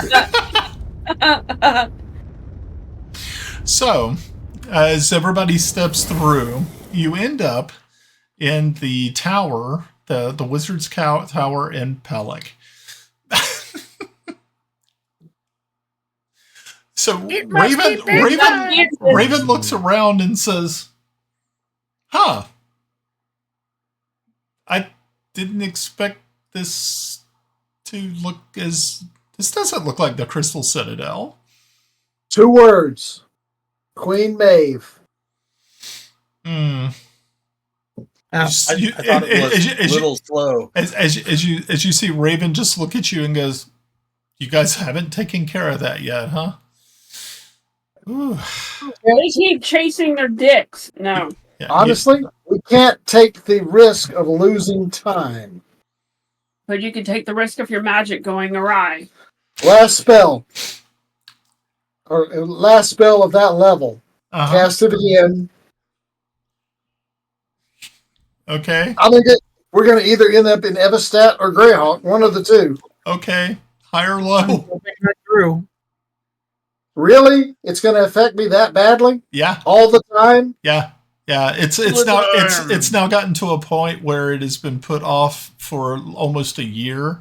Actually, it's been longer than a year, probably. And Is that long? Yeah. You know, Yarn, they make penicillin shots for that. I rolled before you told me. Sorry. Go I ahead. was going to go low anyway. I mean, I was going. He said hi. He said hi. Fuck you, bitch. Okay, I'm going to give it to you. So yeah, you appear in your office in Greyhawk. Everybody seems to be a little bit happier about that. It is now late. So by this time, Kelex and Yo'mas have returned to the embassy, and they are resting, especially after the incident that they had to deal with. They are resting, not arresting. Right. They're not arrested. Okay. They're not in jail. Okay, that's what I heard. I heard arresting, and I'm going, whoa. Okay. Well, actually, I think on our way, I think Kelex was going to kind of talk to the Lord Ambassador here and say, I know what I felt. What did you see? Yes, I'm right. Oh, I saw these tentacles come out, and before I could even draw my sword, I guess the fear overcame me, and I was rooted in my spot. And I heard strange voices and priest flying, but I was ready to stand. I even in that instant wrote a prayer for you. I'm honored. Thank you. And in saying that, you heard what His Eminence had said, that there always is chance that this could overtake me. Yeah, that's one of the things I was going to talk to you about a little bit later. But if you want to bring it up now before the others arrive, if you give me the high sign, I'll be happy to stab you in the back. I was asking if I'll tell the others if they see. We'll talk to them about it. But if you see that something is not right and I'm taking things too far in the path that I would never normally take, I expect you to do what you need to do. I would be honored to cast Yeomanry's Resolve through your chest. With that, he rolled a wisdom, and he kind of looks at. After all that, maybe before our rest, what about a drink? He rolled a 1. Oh man! Nice. Oh yes. Let's see. How smart is Tomas? Tomas says, "Let's go drinking." Okay. So instead of returning to the embassy, are you going to hit a tavern, or are you just going to go back to the embassy and drink? Well, that's a great question because we're, High low. I think I can be fucked by that. So can you. Yeah, getting trashed is not something that the Fae care about. They're gonna get trashed anyway. It doesn't matter where they're at. It's not. It's not magical. I think what Kelex is for some reason thinking he does not care. Either a pub or back at the embassy. Well, Ambassador Waverly realizes since we're near the embassy, I assume there are a series of higher end drinking establishments that are more like along the embassy row kind of thing, or in the noble quarter. Is that a safe assumption there, Brian? Oh yeah. Yep. Oh well, there are definitely places. No, that sounds like an Ed experience there. Yeah. Hey, Al, you remember when we ended up in Bremerhaven and we were in the park and all of a sudden we hear the national anthem, or we hear yes, and the small American embassy on the other side of the hedge that we didn't see, that we slept on the bench right outside of it. You guys were in Bremerhaven? That is so funny. I don't know how many. I don't know how many times I was in Bremerhaven getting trashed. We got plastered. Oddly enough, I never have. It was a 4-day weekend. We went to Würzburg, got alcohol there because they had the little shop, and it was what trains going where next. And eventually, we drank all the way to Bremerhaven, got out and started going around. And what the little bit of sleep that we did get was benches and things throughout the couple of days that we were there. Did you get? It sounds like you're unconscious. Actually, knew if you got in trouble after drinking, being near the embassy was probably a smart move. Actually, it was a park because in Germany they never throw you out of parks, right? So we're all huddled up, and all of a sudden you hear, and I'm like, "What the fuck?" Really? To the colors. Yeah. Getting back to it, you guys end up at the Silver Fleece Inn. It's actually just about a block and a half away from the embassy. It is definitely an upscale place. There, you don't see a lot of people are dressed well. You guys actually kind of fit in. I mean, you're dressed nice because you were on your way to dinner at the Cat Embassy. So you were dressed well, so you fit in quite well. So as you walk in, you're shown a booth off to the side. They do have a bard there, a young gentleman who is playing a violin, walking around, talking with people, telling jokes, but also playing. And the music is definitely good. It's a lot better than some other places you've been in. Tomas, you using your knowledge as a performer, you definitely see that this is a polished individual. Drinks are brought to you. They have wine, they have mead, they have spirits from different places. So they have dwarven ale, anything that you could possibly want. This is one of those types of places. They of course bring you bread, so that you, if you have an empty stomach or something like that, which you guys do, you haven't even eaten yet. So they do bring you. You can of course order food, and you start drinking. Is there anything else you wanted to do while you were sitting here enjoying yourself? The place is warm, but not too warm. It's what you would consider a perfect place to rest yourself a little bit and also imbibe. Well, kind of looking at the crowd, working the crowd, that's what I do. And, these, I was assuming everybody here, because they're either noble, rich, or part of the, the various ambassadors and the embassies throughout. So, can I just see what the general overlay of the thought of how the war's going? We didn't get the briefing these guys got, right? So what's the overall thought process of people? And is there any crazy news on the horizon? Okay, so from what you gather, that definitely people here are either embassy workers or ambassadors themselves. You see some that are wearing the sash of an ambassador, or they may have some sort of a tunic that gives away their station. Yes. Okay. Real quick, I rolled a nat 20 on the investigation roll. Cool. So it just keeps throwing other investigation rolls because some reason D&D Beyond sucks. But just so you know. Okay. So you are you're overhearing other people's conversations. You're not familiar with these other ambassadors. You can tell by looking at some of the dress.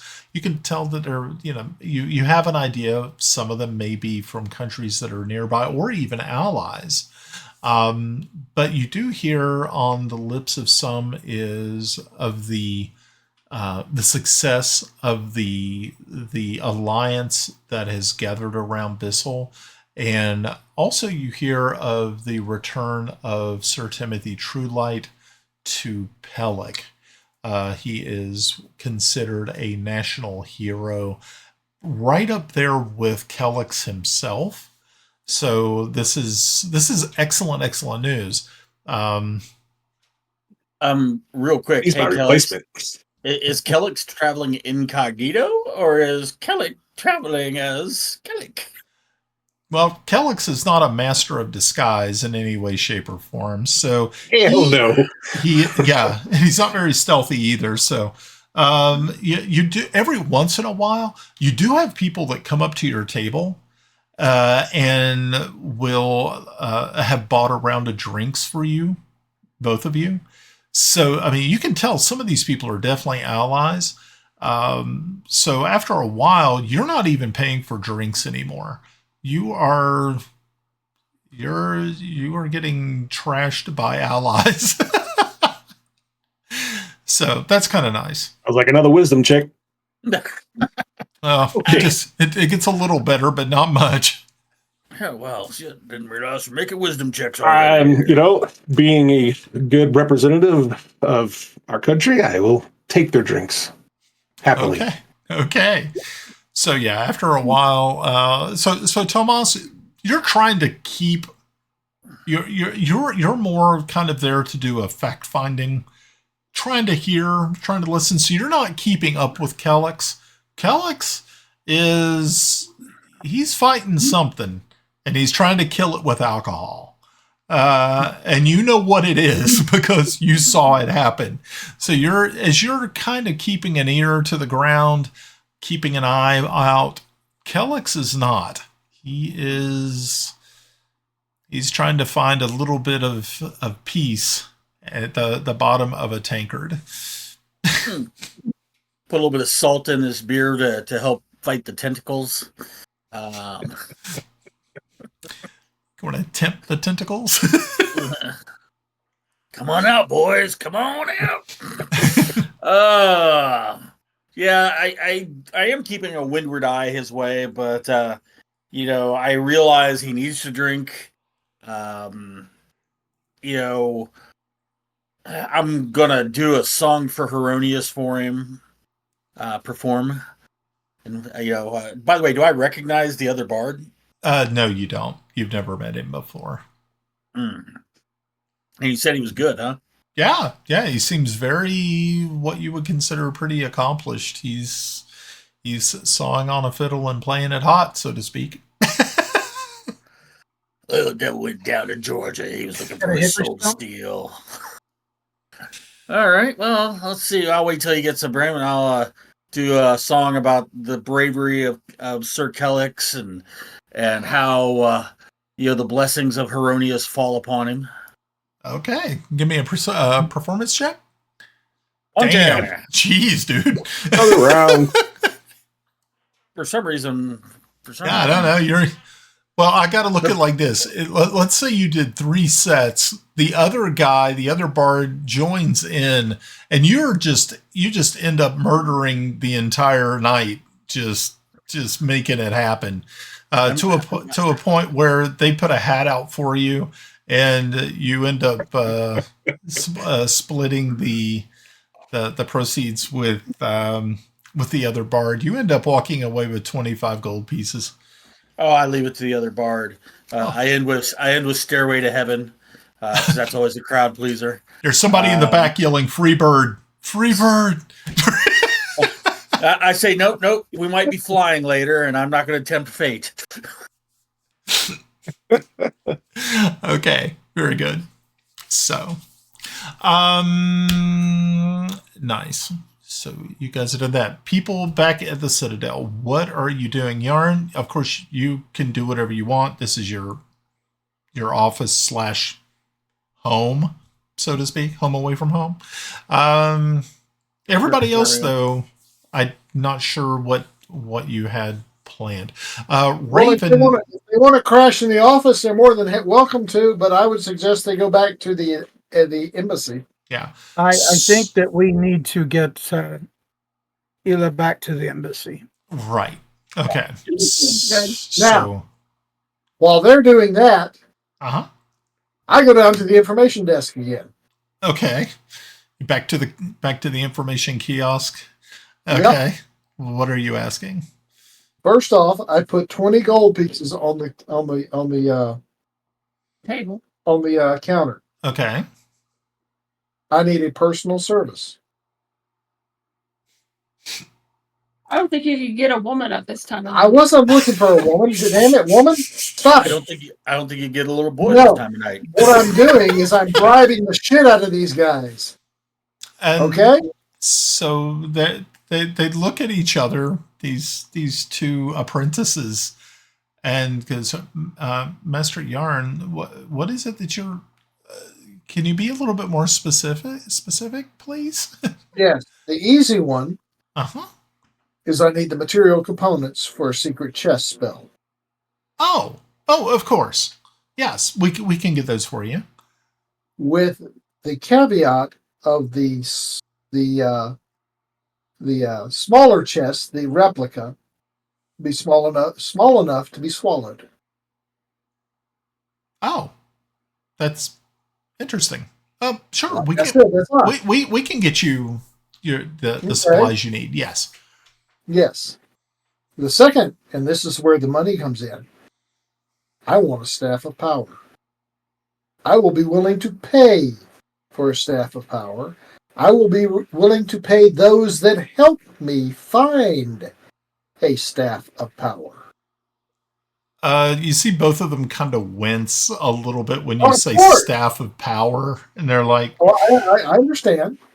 It's one of those rare things. However, they are in a better position than I to figure out where it can come from. Yeah. They both look at each other, and you see one of them just reaches over and pushes the gold back to you and says, No. "I'm sorry, sir, but there is no way that princesses of our No. and if we got Just- caught stealing something like that, it would be insane. We would be kicked out of the citadel. I want to be a Gentlemen. wizard." Gentlemen, listen to me very carefully. Yes. This money here is not for results. This is for your time. This is for your attention. Please take it. Now, if you happen to find, hear, come across anything that could satisfy that requirement, please let me know. Of course, Master Yarn. We will definitely let you know if we find anything. All right. And so, And now, I don't expect anything out of that. However, here's my thought process. Mhm. Number one,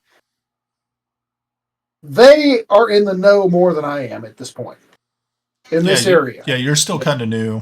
You Yeah. haven't. Yeah. They have just been paid for doing nothing. They will talk because that's what apprentices do. True. And at this point, it's kind of like, and I told them that I would pay whatever to have that information. Okay. So they agree. I mean, okay, very good. Okay. I'm not expecting results at this point. I'm expecting information, or later Mm-hmm. when I have an additional request, is they will be more attentive. Not that they haven't been attentive now, Right. but yeah, Exactly. Okay. You No, should- they you get should- it. You should get them as your apprentices there, Yarn. that's the next step. If it comes down to it, the person that brings me a staff of power will be my apprentice. Whether they want to be or not, they don't have a job. Why don't they just hit you with the staff of power and take your shit? That's what I'd do. There's that. Well, number one, you got to attune to it. Number two, Yeah, but you can tune a you know, bean, but you can't tune a fish. counterspell is a wonderful thing. Okay. So, very good. All right. So the rest of you are escorting Princess Ela back to the Ket Embassy, correct? Yes. What's our story?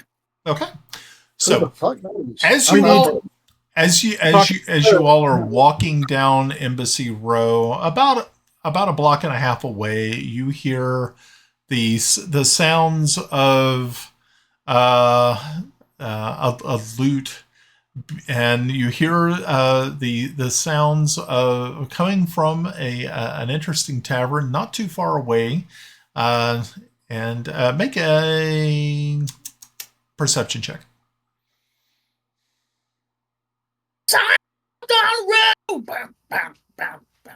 And if you listen very hard, Okay. there's a lady we all know. Okay.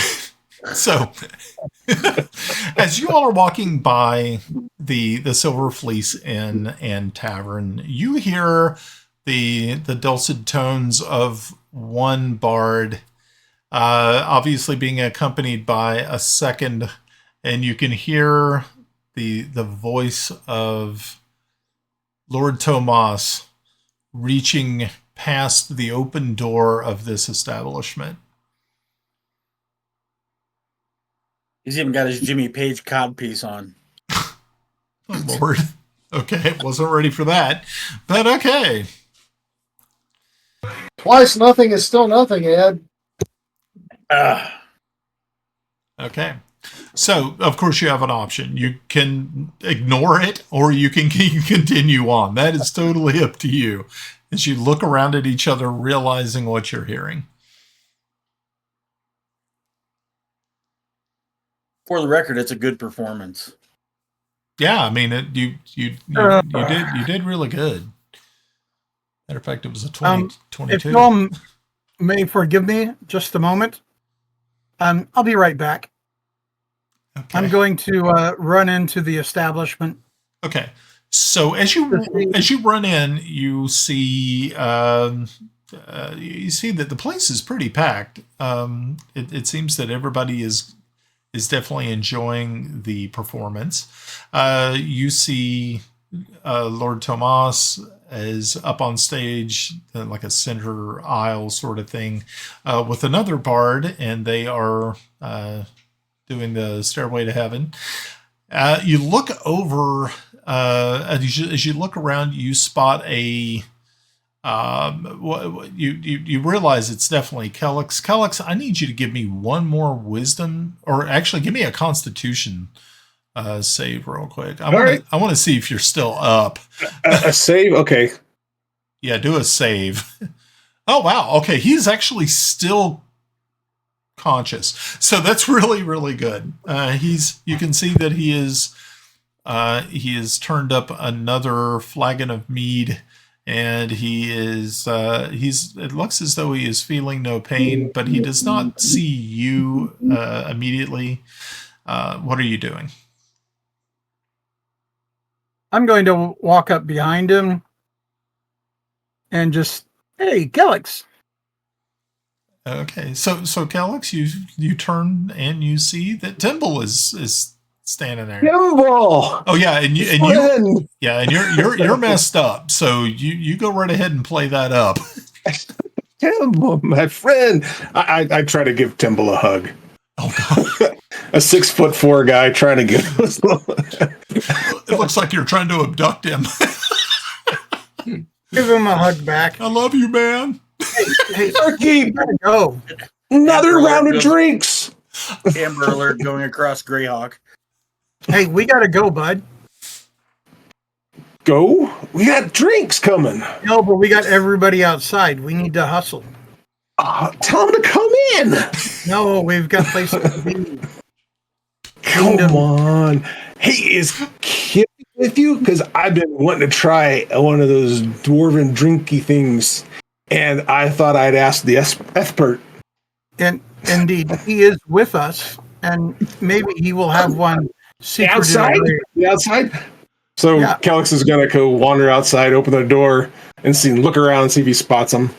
Oh yeah, I'm escorting you. they're Right. actually waiting outside as they see you kind of just push past the door and be like leaning up against the door jamb, trying to keep yourself from falling down. Take it away. Guys, my friends, come in. We're having a party. Drink. Come on.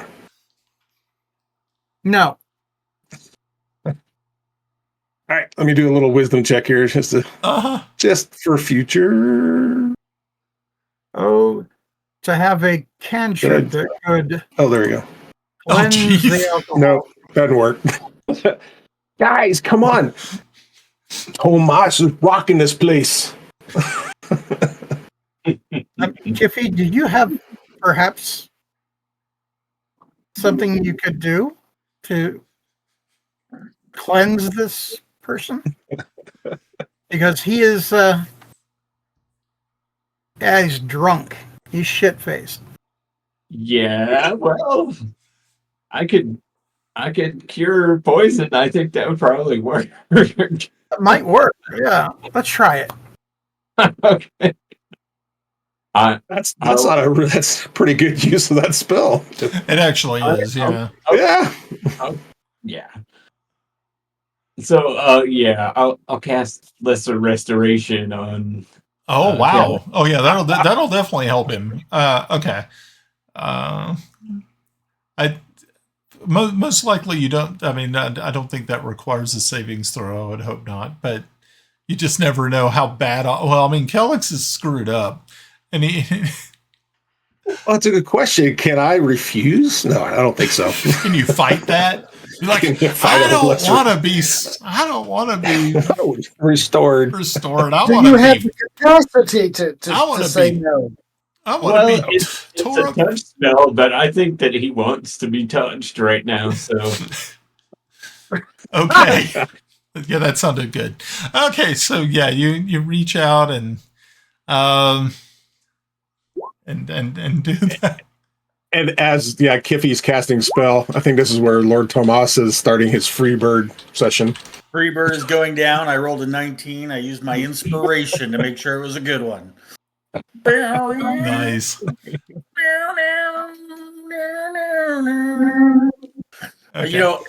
Kiffy, my next encore is Slow Ride, and you can kiss my ass. Okay, now that you're a little more with it, I'll introduce you to Lady Raven, and then say that we do have the Princess Ela here that we need to return to her embassy. Okay. So yeah, as you see, Kelex is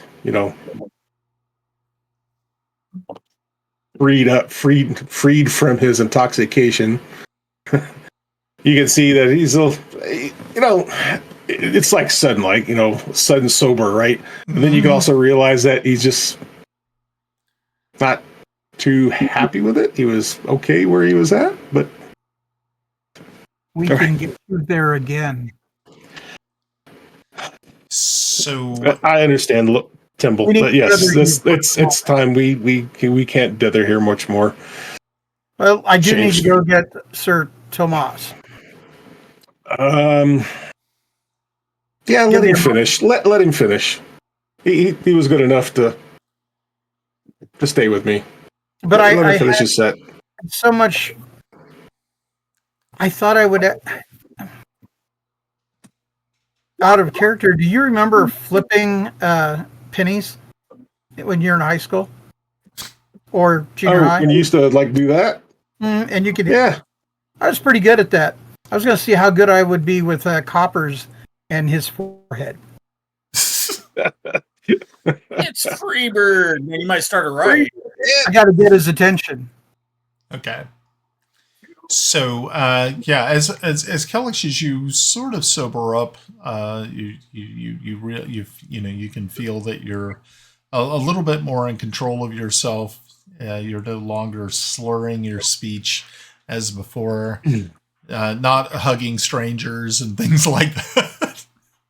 Timble's not a stranger. Yeah. But yeah, you see Raven sort of walk up from behind him and walks over to you, Kelex. And as she approaches, you see her stop probably about 2 feet away from you. And she's just looking at you very curiously. And as she gets a little bit closer, and it's like she's trying, she inhales through her nose, actually trying to smell. He just goes, "Smell me." She looks at you very, very puzzled, and she says, "What has happened to you?" It's a story. Something I could relate to you later. Just once Temple or Tomas is done, we'll head back to the embassy and we can talk further. You can see that the concern on her face is very telling. She just looks over at you, Timble, and she just goes, "We need to talk about Kelex." I was thinking as much. So everybody escorts Princess Ela to the embassy. Once again, but this time the embassy looks a little bit on alert. So when you show up, you see that these guards are not as lackadaisical as they have looked in the past.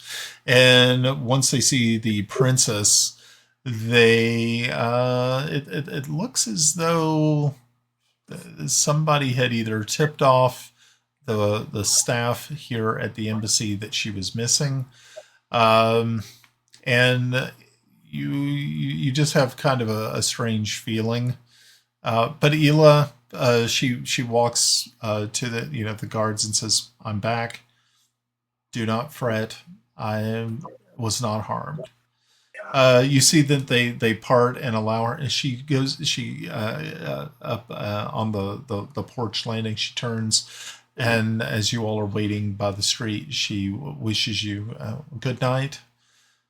Thank you so much for everything that you have provided me this evening. I'll bow.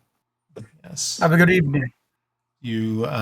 She sort of brushes past the other guards and goes into the embassy, where you lose sight of her. So, you all are standing out on the road, probably about a block away from the embassy of Bissell. Grenna, you had your hand up.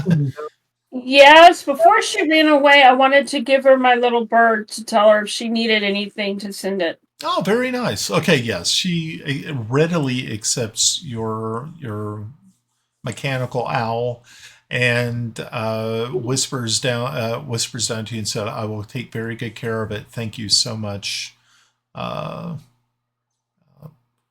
Mistress Grenna, for your aid and help." So, yeah. So you guys are outside. Well, shall we? Are we going to break up to our various places of rest, or are we still needing to talk about a few things? Well, I think. Did the guards realize that she wasn't in the building? Yeah, they Yes. knew something was up. Okay. Well, see, Yarn is already back at his place. I think the rest of you are staying at the embassy, so you would probably head back towards there. The only person who isn't is Raven, and most likely she just says, "Well, Well, I say, where are you staying? said actually, I was planning on returning home. I am ready to go, but I do believe that we need to talk." Yeah, we can go someplace and talk. Yeah, let's do that. And you can hear the tone in her voice is that she is, and she's concerned. And every once in a while, she takes a long glance at Kelex. So you all return to the embassy. The ambassador is there, of course, and welcomes you all back in and says that they have coffee waiting if you would like to partake. So they show everybody into one of the little sitting rooms off to the side, pull up chairs and everything, because it's actually getting kind of late. So especially after Kelex and Tomas's romp at the Silver Fleece. So yeah, coffee is poured as you all are sitting down. Raven looks across once again and says, "Now, what has happened, and why is Kelex smell of the Shadow Realm?" Well, I think we'll just go into explaining in detail more than I could have gotten with a little message. But I'll explain things. I don't know if anyone else has any other information. It's been a rough Couple of week or days. so. Yeah. So I guess after Timble kind of talks, basically explained to me what happened, our little ordeal in Keefe, he'll explain to what happened after he was killed. It is put in a some shadowy place, oppressive. Felt like the divine worth of Hieronius was no longer with him. He was broken. Whispers of hate and his failings and things like that. And then he kind of looks over. Then he talks about how the Yarn had asked the Hierophant to speak with him, to speak with Kelex, and then how they went into the temple. Then he kind of looks at Tomas. Explain to them what you saw, Tomas. Oh, yes, I saw.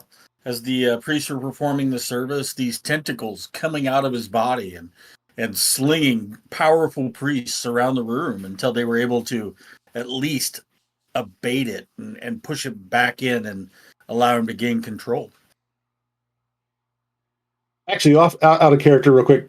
Did you hear that voice, Ed? It was garbled to me. I heard it. Okay. But I couldn't. I was going to ask to hear it again later because it went by, and Brian, you were talking over it a little bit. Sorry. So I was going to watch. Yeah. So I wasn't ready for it, and then you were talking, and it was like, right, Freddy's the devil. I'm like, okay. Would you like me to play it again? Is that okay, Brian? Sure. By the shadow of judgments, I call forth the grasp of retribution. Let these arms show the wicked to their inevitable fate. I love it. Okay. So, yeah, Raven takes all this in and looks at each of you in turn. Once again, landing back on Kelex, and she says that this darkness that has overtaken you, this sorceress that drew your spirit from you and placed you in this most dangerous and dark place. There's only one way to fix this, and that is that you will have to slay her to free yourself. You know that is the only path. He thinks about it. If I face her, I'm not sure if I'm even strong enough now to face her. I mean, she laid me down with a whisper of her voice. I mean, it was. Yeah, but you won't be alone. That is true. I will have my allies here with me, my friends. But if I can, I will do what I can. Yes. There's still some uncertainty in him about that. I'm sure. So, well, the hour grows late, and I must go. So take care of yourself, Kelex. Know that Thank you. the strength of your friends will definitely be needed when that time comes. This is definitely something that you're not going to be able to defeat on your own, and it may make you perform in ways that you would never think possible, that you might actually be so affected as though that you do terrible, terrible things. But know that, and then she looks into the rest of you and says, when those things happen, that know that your friend is not in control. He is not to be blamed. The darkness, the shadow realm, does things to people. And just the small amount of time that he was there, it has latched onto him. Do not forsake him. He is not evil. But there is something that lurks deep inside of him that will make him do evil things. Trust me, I've seen it. I have helped battle it. And sometimes even I fall short when it comes to that sort of power. And as she says this, you see she spreads her fingers like this, and as you do, Kelex, you're immediately your mind just starts to it just like goes blank for a moment as you see these tendrils of darkness spread out from her fingers. And as she looks right at you, and you can see that her eyes have went black. No sclera, no pupils, no iris. And as soon as she brings her hands together with a clap, and everything is once again just as you would expect. Everything is fine. And I think this is where we're going to call it an evening. All right, guys, what did you think? Very good. I love it. Good episode. Good. I'm glad you guys had a good I'm glad you had a good It only time. took me a few days of drinking no water and things like that to get that voice out. Good time. Eat crackers. I'm glad you guys had a good time. I'm glad you see how the story kind of is flowing. It's, as Yarna said, it's really starting to come together. It is starting to come together. Well, there's parts of it that are still coming together, but at least you guys saw that. I still ain't figured out the boat part. The boat part? Oh, that's coming. Soon. But, alrighty. So, I don't know. I think we had one person who chimed in this evening, and that was actually not even a real chime in. It was just a spending of Cinda coins. And that was our friend Bina. Now, I've known Bina for freaking ever, it seems. She was one of the first people who joined my my stream back before I met you guys. So I've known Bina and my son. They've played games with Bina for a pretty long time. But I don't think we actually had anybody jump on this evening and chat. So we're going to hold on to this one more week, and we'll see what happens next week. We'll try to push it forward a little bit and see if we can get some more people interested on Twitch. So, with that in mind, so I'm, like I said, I'm glad you guys had a good time. So, folks watching at home, watching later, thank you all very much for doing so. We really do appreciate it. Make sure if you get a chance, go over to our YouTube channel. You can also check out our past streams over there. Check out our podcast on iTunes. You can also go to Spotify and just look up The Mystic Syndicate. You can find us there. You can listen to all of our episodes up till I think about episode 47 comes out on Saturday. And that is the one where Kelex gets killed by Adra. So if you missed all of that, that's the one where Kelex it gets pretty dicey. That was a bad fight. So make sure to check that. Yeah, episode 47 was pretty horrid. So, but no, thank you all very much for your all's for watching and listening to us. Team, thank you guys very much for showing up and playing again. Absolutely love it. And we hopefully will get a chance to do it again next week. And thank you, Brian. Thanks, Brian. Yeah, no problem. Thank you. Play Freebird, man. No. Is that free rock, man? Turn it up. Look, I'm from Alabama, Ed. I don't want to hear you playing Freebird.